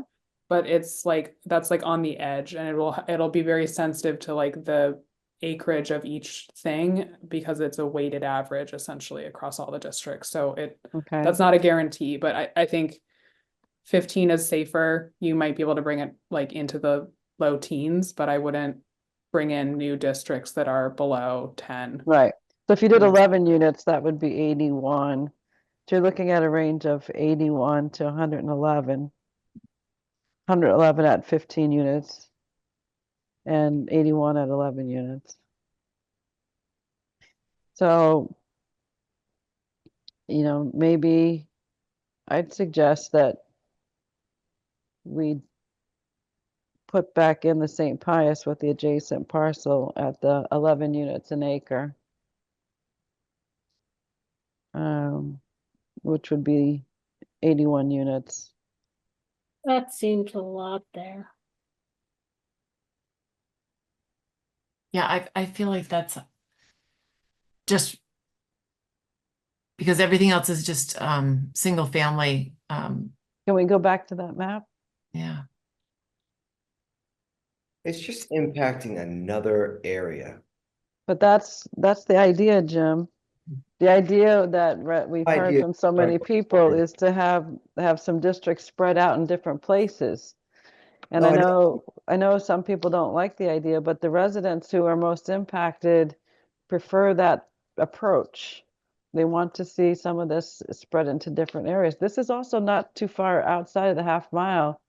We heard about the walkability, but when we're looking at what the statute says, you know, this is one that's not too far outside the half mile. So Well, Yeah.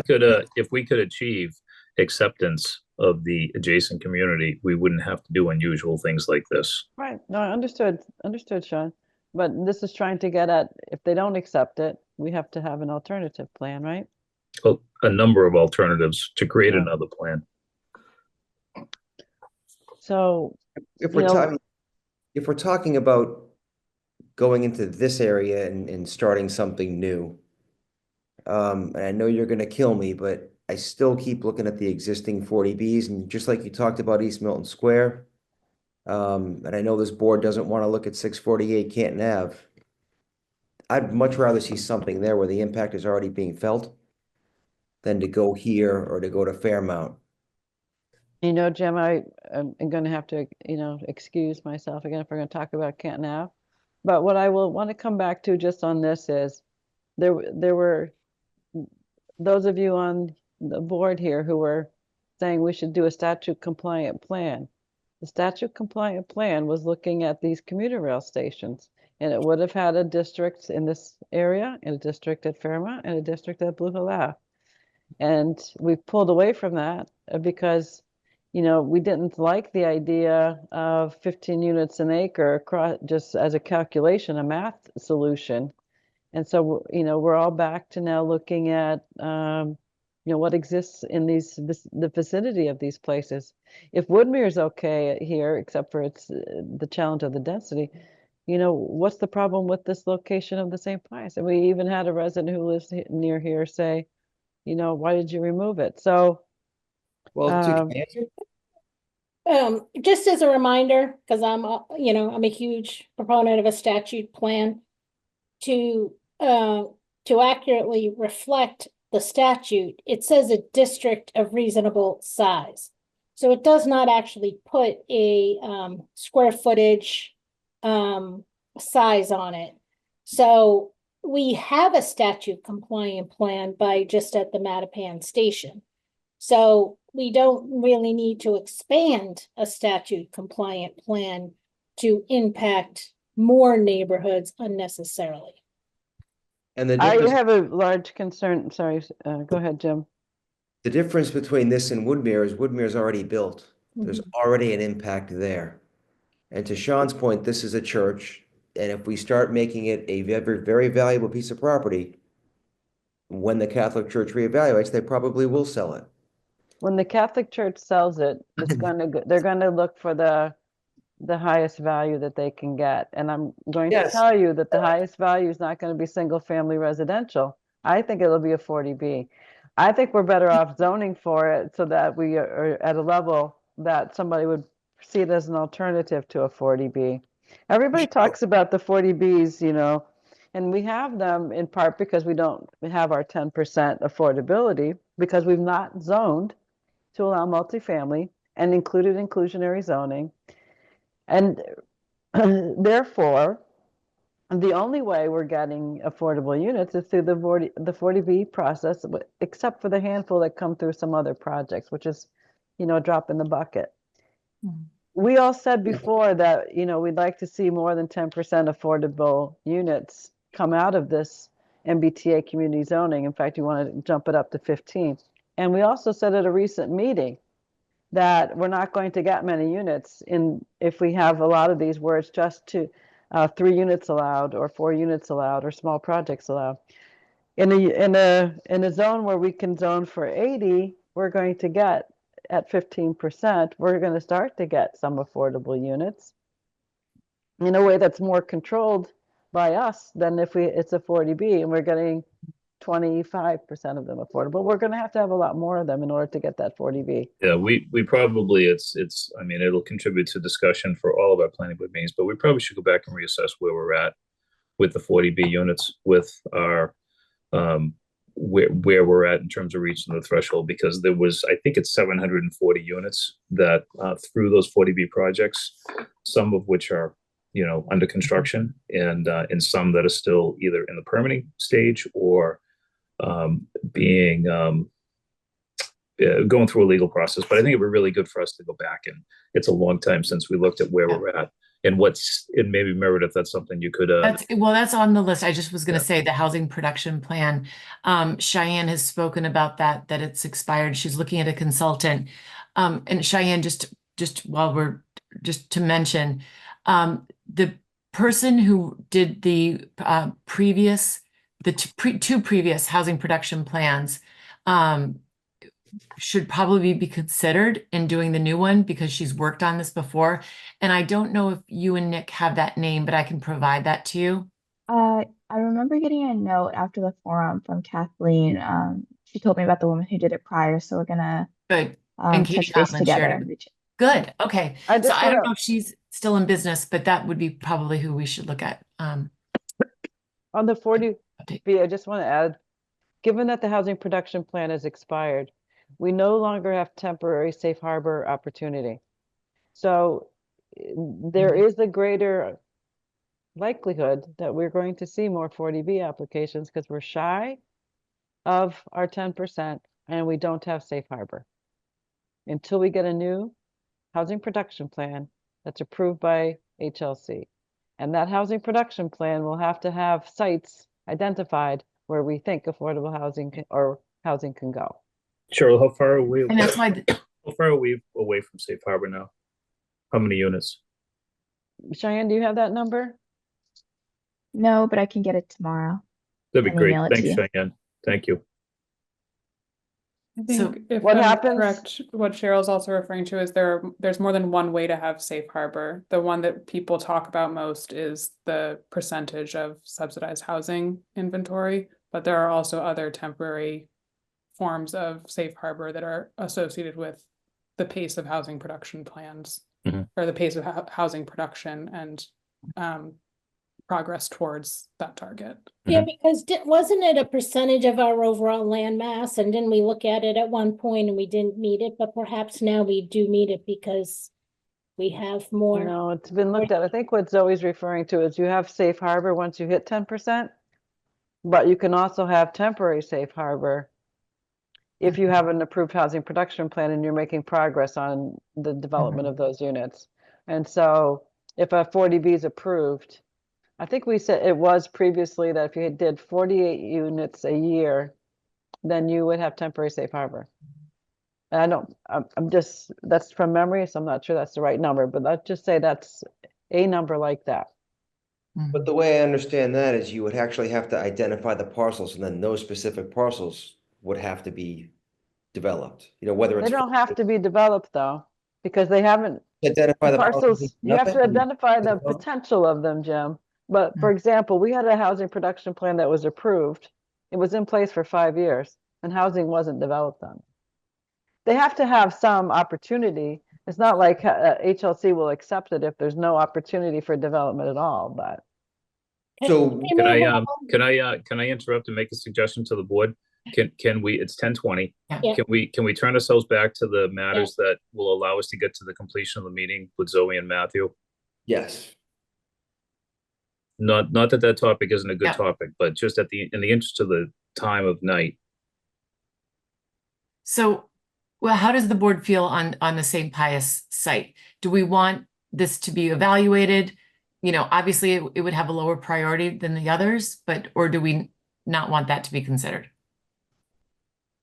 You know, I think, again, I have to go back and listen to and consider what Maggie said about, you know, her own property. And I don't own St. Pius. I'm just expressing consideration for people that are that attend mass there. I think we should look at it. But I'm not, by any means, by looking at it, am I committing to saying that I would support including it? But I think we should look at it. Okay. All right. But So at a that'll be low more density, like at a low density. Well, at 11, Maggie, that's the only density that makes sense according to Zoe. 11, that's, Units an acre. yeah, and it's, what'd we say it is? How many acres? We said that it would be the property next door too. So not just St. Pius, right? So including both parcels, it would be a zone capacity of 81. That's a lot. Well, we have to look at this spreading it out, in my view. So I think maybe you should try and get us unstuck on this. I think my guess is that the 11 is kind of that tipping point, but is there a number that I think we tested this in some of our prior, I think we got to a number for several districts, but St. Pius had been eliminated already when we got to those like target Yeah. numbers. Is there a number that, yeah, good. We got to 5 units an acre at 30 units. And I think that it was eliminated because it wasn't contributing. And, you know, the density was too low. So I think that's why if there's something between 5 and 11 that doesn't cause a problem and it causes the benefit, or it allows the benefit of, you know, relocation of some of the zone capacity, whatever the right number is, if you want to calculate that for us. If you think it's 11, I'm fine with having that be the study and seeing what So I that think does. let's plan elsewhere. we'll come back to you with an answer on that, Okay. knowing that the board is not in agreement on the level of density that you're comfortable with here, and that this is really an exercise in determining if this has a role to play in this version. I think, are we in agreement about not moving forward with Woodmere because the density that you're comfortable with there would be quite low? So the one thing I would just say to the other board members is just like 131 Elliott, when you have this many condominium owners, they would all have to agree to this new zoning. It's unlikely that that would happen. Then, because then what you'd be looking at is everyone having to agree that they're all going to have the rights to reconstruct each structure. I just don't see it as very likely, just like we talked about 131 Elliott. You know, and that's just another discussion point is when we're talking about a rapid transit and we're talking about 2,600 units, is it okay?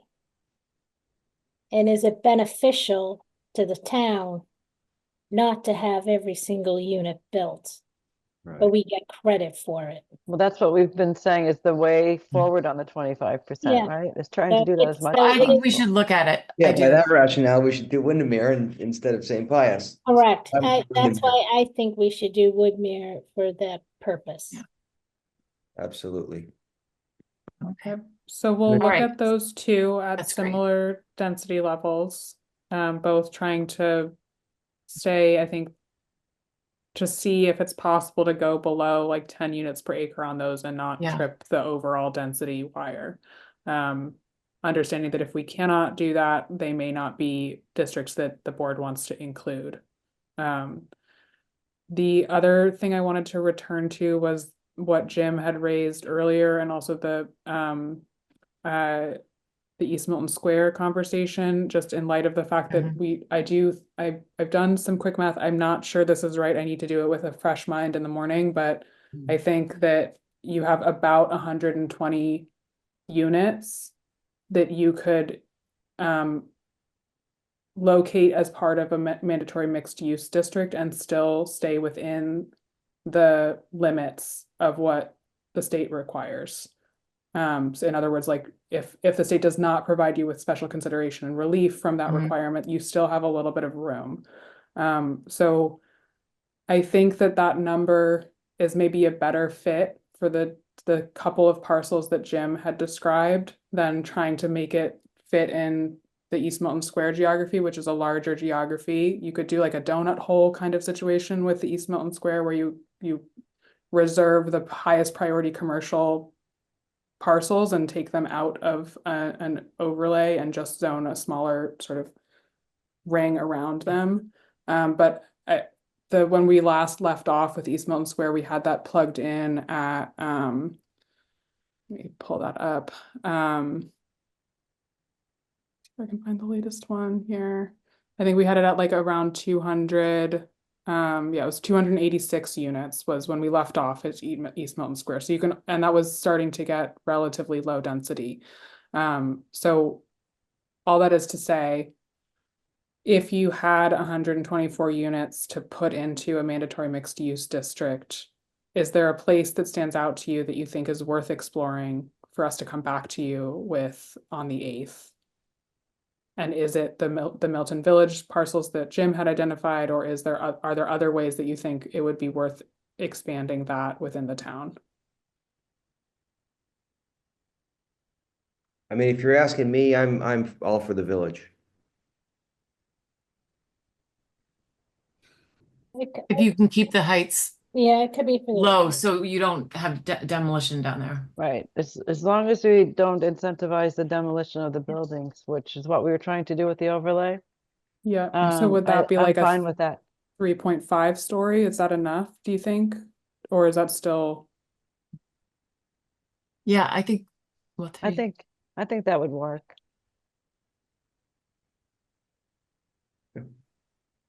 Okay. Are there any other for the Milton Village parcels that we discussed per Jim's suggestion? Is there any other let me back up to Where's Central Ave that we didn't talk about? There's one area that we wanted to pull up. Yeah, okay, we'll go to that in just 1 second. I just want to kind of make sure that I'm thinking through this right. So for the Milton Station, I think we would generally queue off of the kinds of densities that we're showing for the other Milton Station districts, but restrict the height more. Are there, in terms of like FAR and units per acre, is there a specific target that you want us to bring that down to for this potential expansion to the parcels along Adams? So like 40 units per acre.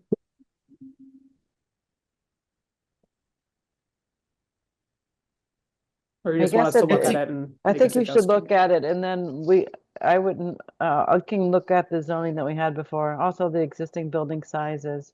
So if you queued off of the existing building sizes and you said what you'd like to do is be able to renovate those, and let's say it's a 40,000 square foot building, then 1,000 square foot a unit, you'd like get 40 units there. I'm just throwing that out. If we just use those buildings sizes as our parameter. There's 3 distinctly different sized buildings. Yeah. You'll see when you take a look. Yeah, okay, And that's really helpful. Is there, like at the extra space building in the surrounding buildings, what's the percentage of open space there? Is that? We plugged those in for our rules at 40%, but I'm not sure how that lines up with the level of open space that's there currently. So the whole wharf is open space. I mean, if those parcels had less, the residents there would have plenty of access to some really nice open space. Agreed. The building, the Masonic building on Adams Street there doesn't have any open space, Yeah. but it has the park right behind it. That's exactly what I'm saying. Yeah, agreed. Yeah. Okay, are we good on that? Yep. It's So 10:30. We this- do have a couple of other things we still have to get to. Yeah, I But we think the did- only other thing was the Central Ave. I think you had mentioned that you wanted to talk about. Yeah. Cheyenne, can you pull that email up that we had sent out yesterday morning to everybody? The one From regarding Brian. Burrs, Yeah. yes. That would be great. And we can just take a look at that.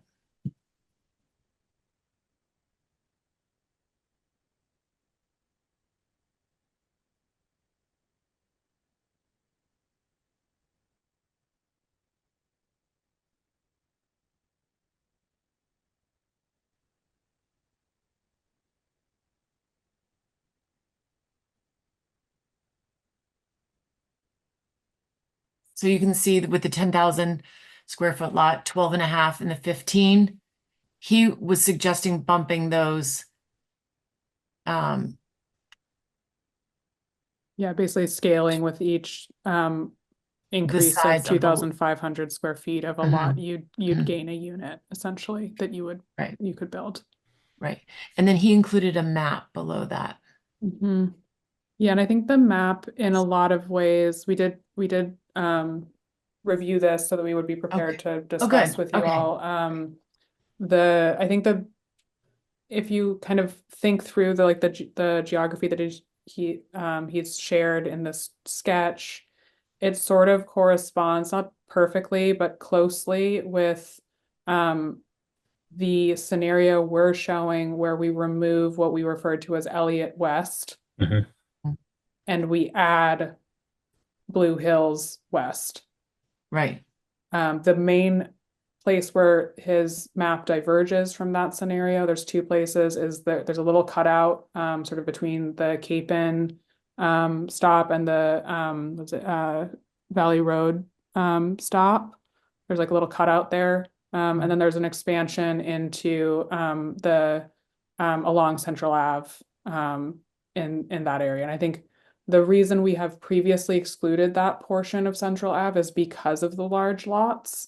They reach a scale that really doesn't line up with our rules and starts to really drag down density because they're quite large. And so having 4 units on them is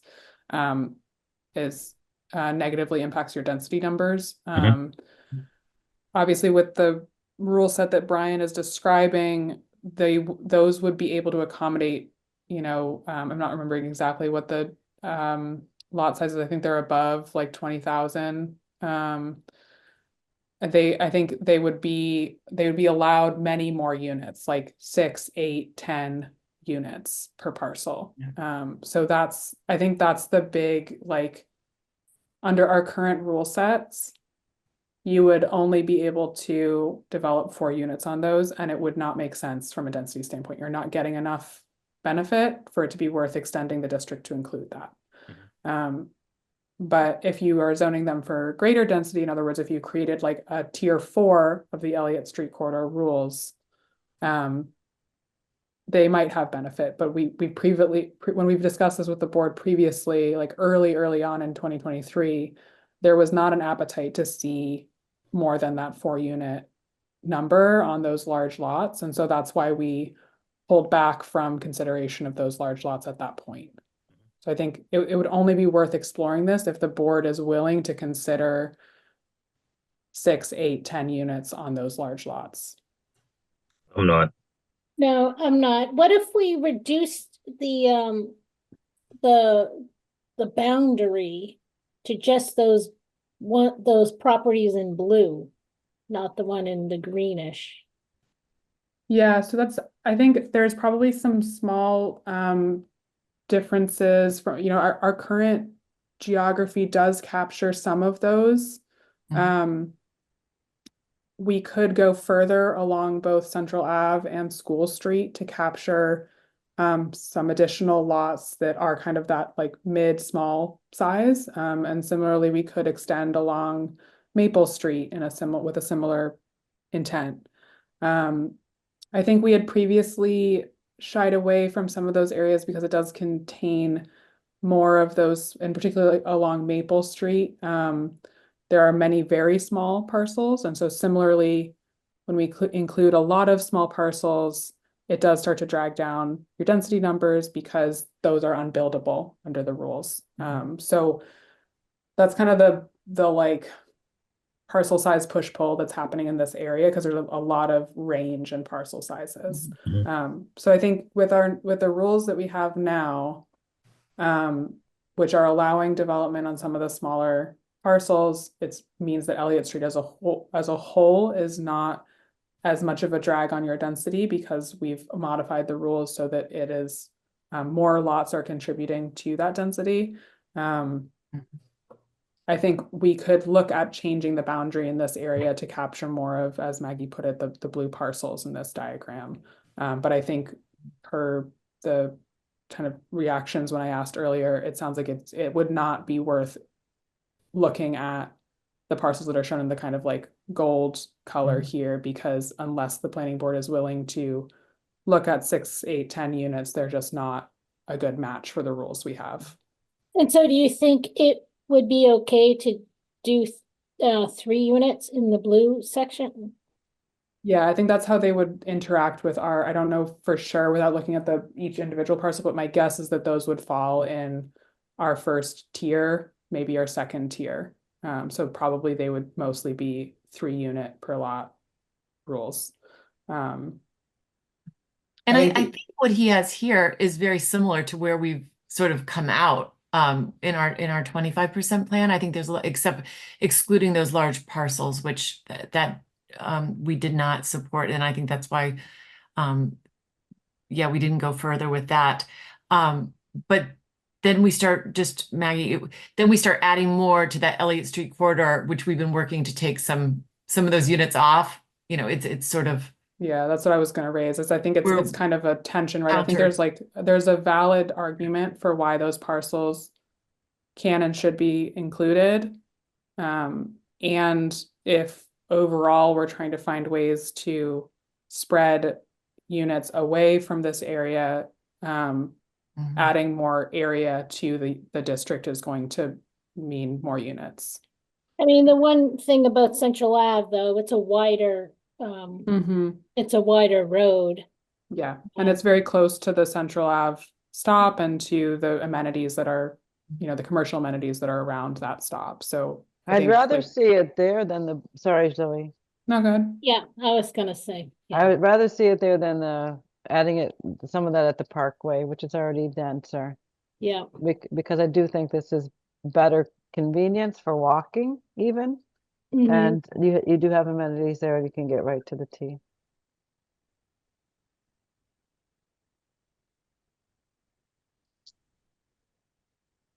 Okay, so do we have some level of consensus that we should look at expanding the Elliott Street corridor to focus on the blue parcels as shown in the diagram here that extend along Central Ave, and I think School Street would also be included in that. So you're picking up about 15 parcels, kind of like from Griggs Lane East down back towards Central, just the blue. Yeah, Yes. good idea. So essentially kind of follow, you can kind of see the half-mile radius, or I think it's actually less than half-mile. It's like a 1,000, I think. So I'm trying to remember when we did this diagram. I think it's like a 1,000 foot linear feet from the station. So that's sort of roughly corresponding to where I think we would be drawing the line for the blue parcel, where it transitions from blue parcels to the gold colored parcels. And the same rule set would apply as does on like Elliott Street. That's what I would think. Yes, I think so too. Just remind me though, the blue is 7,500 square feet in this one. Let me see if I can remember when when we put together these diagrams. I think it was early on in 2025.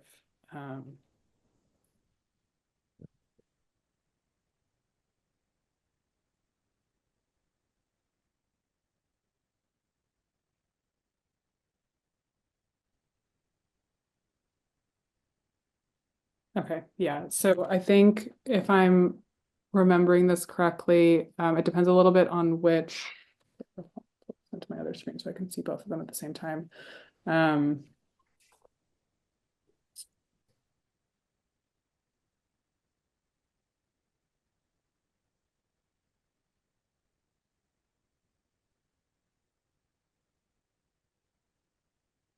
Okay, I think this is showing the 5,000 square foot threshold based on the pattern.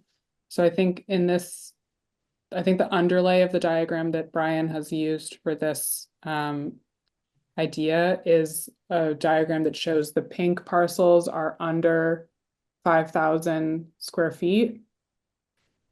The gold parcels are over 20,000 square feet, and the blue parcels are in between 5,000 and 20,000. So the basically the blue parcels are the parcels that are a fit for tiers 1, 2, and 3 of the Elliott Street corridor, but it includes all 3 of those tiers. It like collapses them into Okay. one. I'm good with that.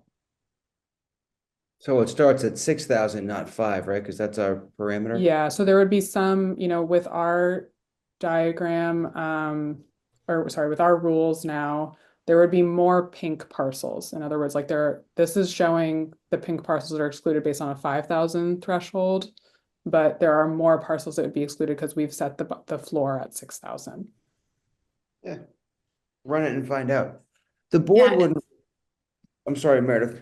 The board, I know this goes against what we just talked about in the Mattapan area, but Hawthorne and Briarfield and maybe even Fairfax, this is kind of going up north.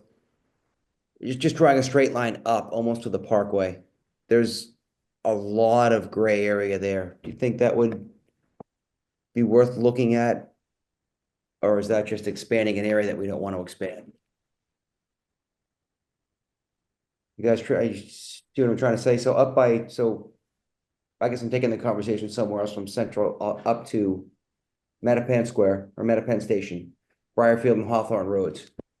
Same thing. I'm seeing a lot of gray area. Are we calling it blue or gray? Where we could just expand the boundary a little bit and probably pick up a lot of developable area. Does that make any sense at all or no? Yeah. Is it needed?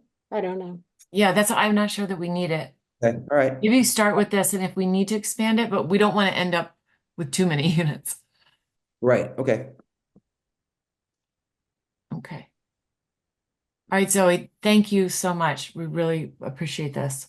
Yeah, absolutely. Okay, And I'll follow up with Cheyenne tomorrow and get those 6 slides for the adjacent plan that we can get sent to HLC. So Yeah. Zoe, when do you think you'll be able to have this? Would it be for our meeting on Thursday? Next Thursday, the 8th? Yeah, so I think that's the next meeting that we're planning to join you for, Okay. as the 8th, starting at 7. And those changes that we've all discussed, I think are possible for us to prepare for us to review together on the 8th. And we'll plan to prepare the adjacent community changes that we've discussed, as well as the handful of questions for HLC this week to share with Meredith and with the intention of sharing with HLC by the end of this week. Great. Thank you. Yeah. And then the other thing I just want to return to quickly. First, I just want to acknowledge that Cheyenne did share the email with us, but we were working right up until like 10 minutes before this meeting. So some things just didn't get to. But we will continue to move through those requests, and we are aware of them. Thank you. That's great. I'm realizing I'm not sharing screen anymore. Let me pull up the our just like next steps summary here to just make sure that we're resolving all the things that we need to keep things moving. So I think we've got clarity on the revisions we're making to the adjacent, so we can share that with HLC. We have clarity on the revisions we should work on for Rapid to share with you on the 8th, but as I understand it right now, that's not something that we're sharing with HLC yet, where we would wait until the 8th. Which means that there's a risk that we won't hear back from HLC about the Rapid scenario in the time that we have remaining. So just I'll name that, and we'll try and include as many questions as we can that are related to the rapid transit, so we have clarity on those key issues, even if we don't have a full review of the rapid from the state. And that addresses number 2 and 3, and then for 4, because we're limited on time, it'd be great if you can give the town staff some clarity on whether they're authorized to start preparing a zoning article for one or more of these, and how you want them to move forward in the time that we have between now and the 16th. So one thing we've talked about, Zoe, is if our site plan approval bylaw passes town meeting next week, that we would pull out the site plan approval component of the zoning that we have in the 2023. And then Nick and Cheyenne shared a draft where they started to highlight things that we're going to need to revise. That was using the 2023 as the basis. So I do think a lot of it's going to depend on how many districts we have, because we're going to have to include new districts, right? Take some districts out and include new ones. I did spend some time in 2023 providing comments in red line or in, track changes mode to staff when they were working on it before. So I'm happy to do that again to help facilitate getting it done. Cheryl, you suggested that your site plan approval processes have been changed since then. Are you suggesting that they're not? We have a bylaw that's going to encompass site plan approval for other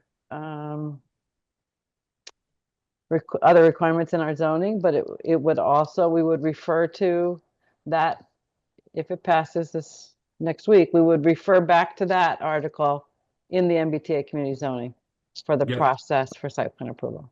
Okay. A little more comprehensive, yeah. And it's based on what was in the 2023 MBTA zoning. Oh, good. So, okay. Yeah. Very similar. Okay. So is it, just, sorry, one to put a finer point on the zoning issue. So right now, like, we're actively discussing 2 different paths, right? We're discussing the adjacent community path and the rapid path, and those would carry different zoning rules. Do you want town staff to be drafting both of those, one of those? Well, I would think they would do the adjacent community plan first. And I mean, I'm a type of person who likes to complete a project.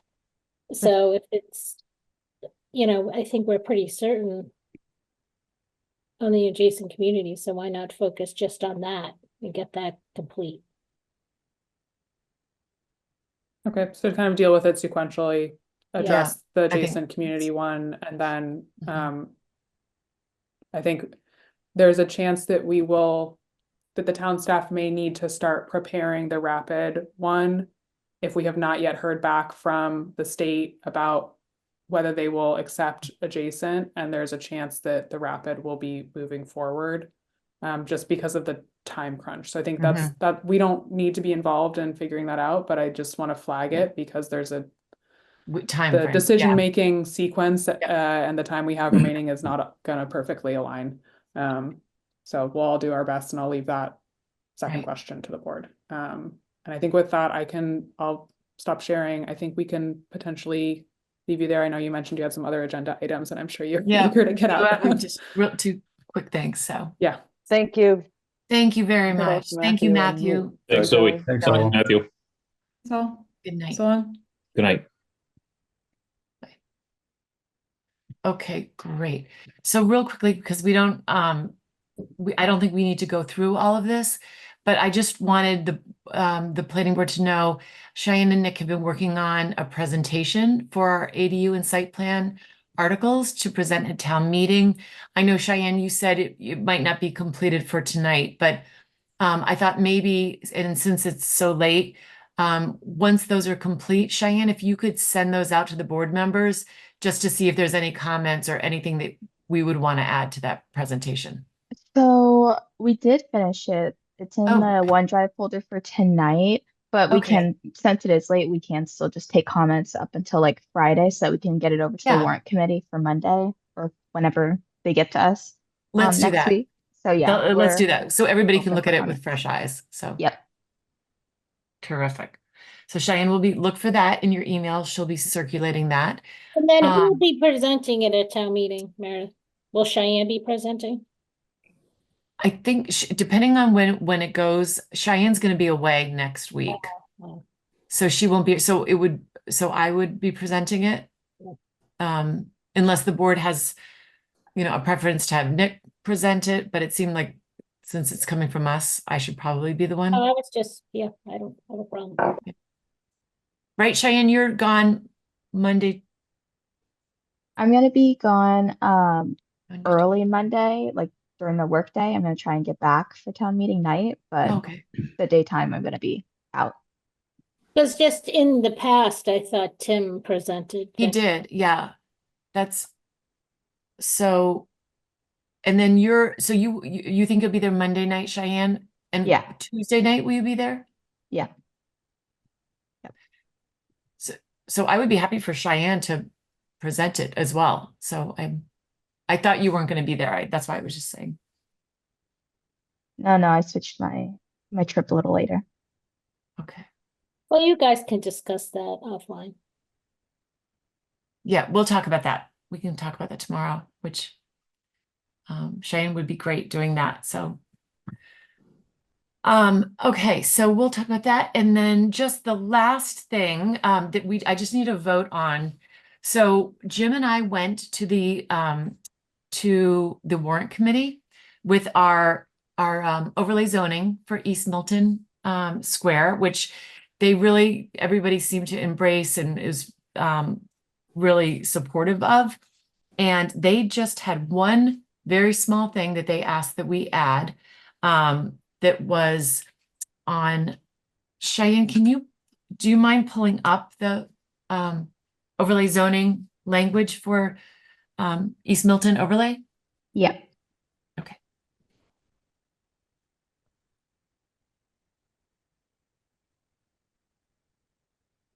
So it's on page 2, B, letter D.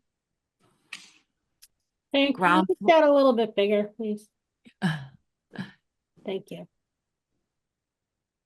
Great. So where it says ground floor uses, in the second line where they said at least 50% of the usable ground floor area of the building must be designed for, and they wanted the word shall be occupied. So the two words shall and be before occupied.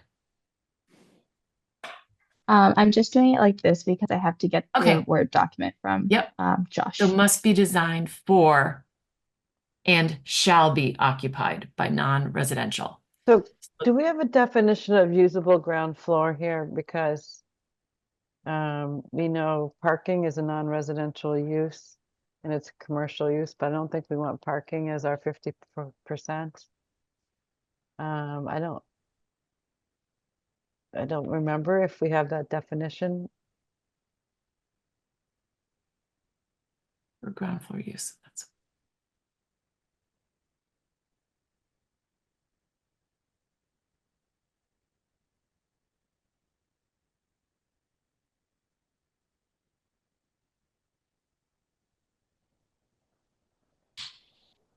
I thought we did describe the ground floor. Yeah, I haven't looked at it more recently, and that just caught my eye as we were looking at that amendment. Requirements, design standards. We have ground story height. Ground story, let me see. But it's maybe under parking. Maybe it's under parking, yeah.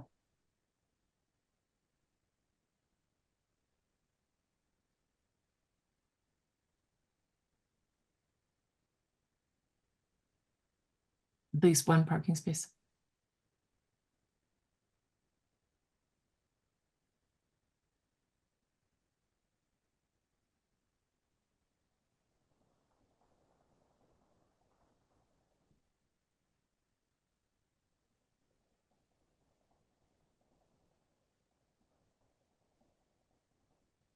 Is it like a simple sentence as parking shall not? This is a section we passed by earlier that I thought it said active ground floor. What was that? It's it might be early in the document, Cheyenne.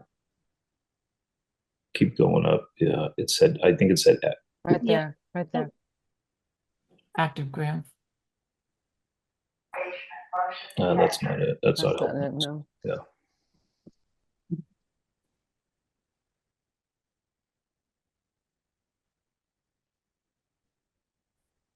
So eventually we'd like a definition for the ground floor, is what Cheryl's looking for. Yeah, I don't mind going back and looking through it, just Okay. to check, and if it's not there, I can email something. Does that sound good? That sounds Sure. great. The language change, that language change that they wanted, the language that they want to add seems fine. Right? Yes, it does to me too. Yeah. So if I could have a motion to approve that language change. So I'll make So- a motion to approve the language change on page 2, section D, adding the term shall be. Is there a second? Second, Okay, roll call. Jim, Yes. Cheryl, Yes. Maggie, yes. Sean, Yes. and myself, yes. Okay, great. And then Cheryl, yes, if you want to just look if we can add that and approve that on Monday. Yeah, I'll take a look tomorrow. Okay. Great, but everything else was good. The only thing, Cheyenne, for some reason, the warrant committee had a slightly previous version, which had some typos in it, which our version had been corrected. So once we make these improvements, we'll send, or these changes, we can just send this as the fresh final document. So. All right. I think they pulled it off the website, and I think they just pulled off a previous draft. So okay. So that was the last item that I had. And so if there's not anything else, yep, that was the last item. I motion to adjourn. Second. Second. Okay. You a second. I made the motion then. Okay. Work that way? I made that motion. Yes. So roll call. Cheryl, Yes. Sean, Yes. Maggie, Yes. Jim, Yes. and myself. Yes. Good night. Good night. Yes. Good night all.